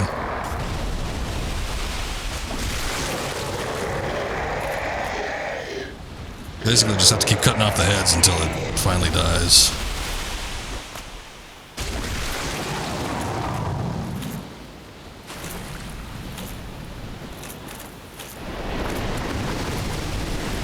Can't step too far in the water either. Because there is a cutoff point. It's a little hard to see. I can see it though. You want to get in just enough to get it to attack you like that, but too far, you end up falling off. So this is the problem here. There's a little curve to it as well, so I don't want to venture off too far. The reflection is a little strong.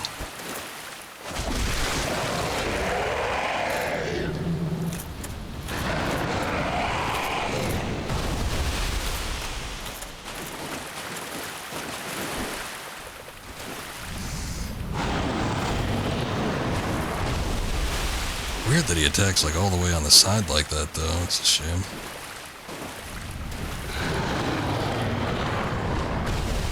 It's the only head I need to get, but it's the hardest head to actually reach.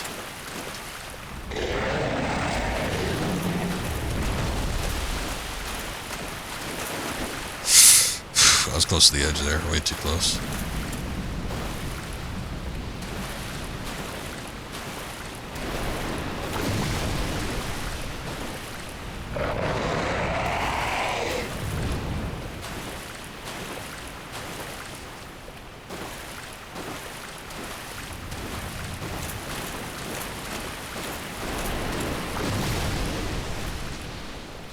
This guy ain't coming any closer.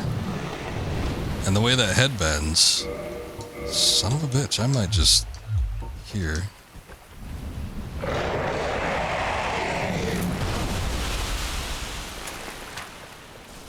I'm just gonna do this. He's not coming anywhere near me.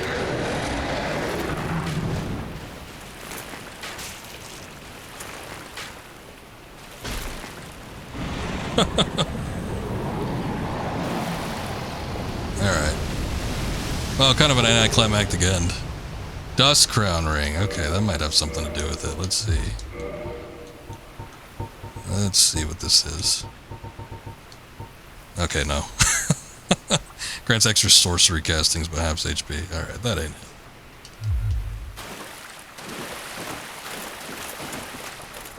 Well, alright. That was something that needed to be done, but that wasn't the thing.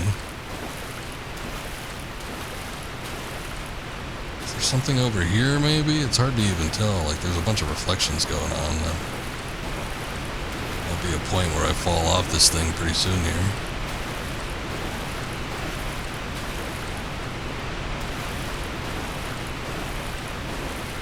Well, maybe not.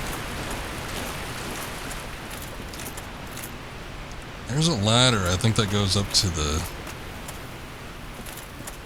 spot where Sif is.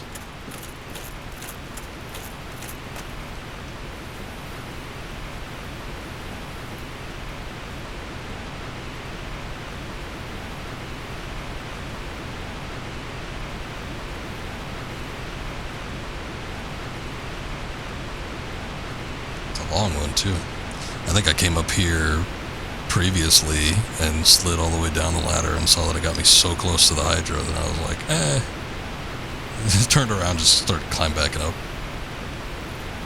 Yeah, I think I remember this. Alright.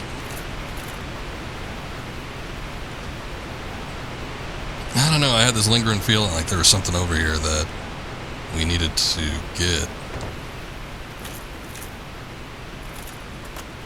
in order to start that DLC, but looking over here, there's like nothing.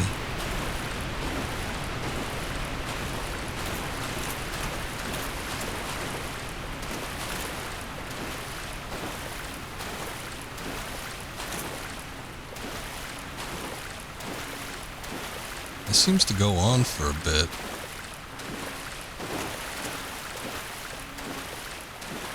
It's like the edge of the lake where it gets real deep is kind of over on that side.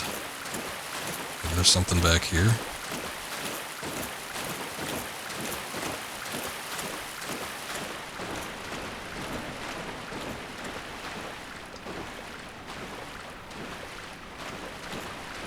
Boy, I wish I had that ring that makes you run faster in water.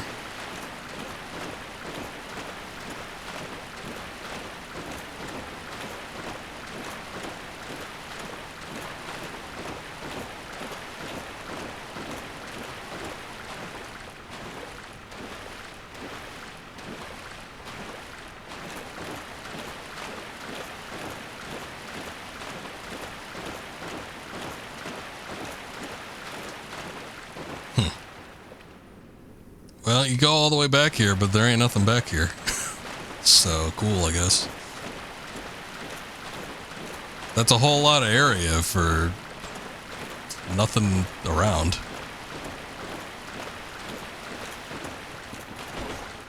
I don't get it. This looks like a... Hold on. There might be something over here.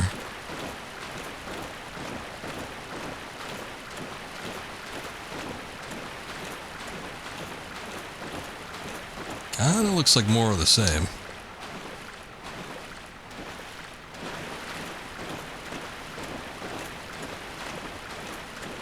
I guess if you're just like super freaked out about fighting the Hydra, this allows you to like... Look, there's the edge. You kind of see it. You can sort of see like the halfway across the screen here where it's darker and lighter. But yeah, anyway, I guess if you're like super freaked out about fighting the Hydra, you can walk all the way around it or something, I don't know. I thought I remember there being something, now that I'm thinking about it, like I've got this memory of there being like another crystal golem around here or something like that, and maybe it either had an item or it could transport you, or maybe it was an NPC that you can interact with. I don't recall specifically. But whatever it is or was or whatever it does, I don't know, I ain't seeing it.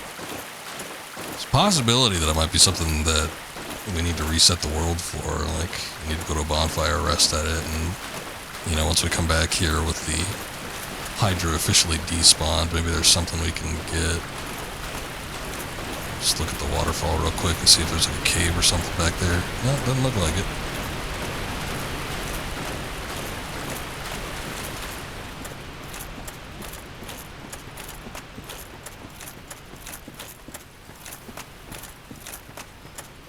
So, yeah, I'm gonna have to look it up. I mean, at least we got the Hydra beaten. if there is something over there and we don't have to deal with it anymore.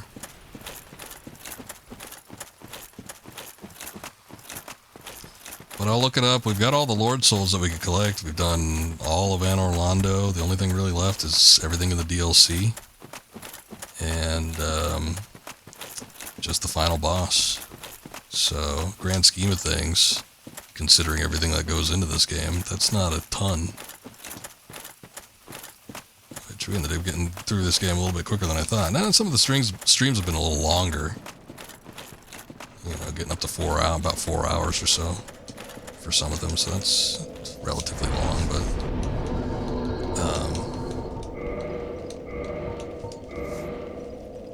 that aside, still, I don't know. I mean, I played the crap out of this game when I first started going through it, and I ran through a lot of New Game Pluses, so falling back on old memories of this game I think definitely helps, but yeah, I'm surprised we were able to get through some of the stuff as quickly as we did. Honestly, I didn't expect to make nearly as much progress tonight as I thought we would. I thought for sure that we'd have to do the, no, not that, Bed of Chaos and stuff, like, with another stream, and not all part of the same thing, so, pretty cool stuff. Anyway, that's going to be it for now. I'm going to save the rest of it. I got to look up how to do the DLC, and I might even want to, like, grind, maybe see if I could get a boss weapon or something like that, or check out some of my options and see what we could do to, get some, I don't know, maybe slightly better equipment or something along those lines. So, we'll come back with this probably next week. Definitely going to do a Killer 7 stream next time around. Been having a lot of fun with that game. It's been fun getting into. So next time I do stream, which might be as soon as sometime over the weekend, Friday, Saturday, Sunday, something like that, if I feel like streaming on one of those days, we might end up doing some Killer 7 then. But we'll definitely come back to Dark Souls, and we're getting close to the end. So I don't know if I'll be able to finish it. I don't really remember exactly how long the DLC was, but we might be able to do it. And then if we are, then we can knock it out in, fairly quick fashion, I think. I'm going to go ahead and raid old drunk Scoob. He's been on vacation, so he's come back. He's been playing the last few days, doing some kind of RPG or something like that. I've kind of missed what it was that he's been doing, but it looks like he's streaming some Fall Guys for right now, so that should be fun. But anyway, thank you guys for watching. Appreciate everybody being here. Everybody that was in chat, workers alike, you guys are awesome. And hopefully we'll see you on the next stream. So until then, have a good night. See you next time.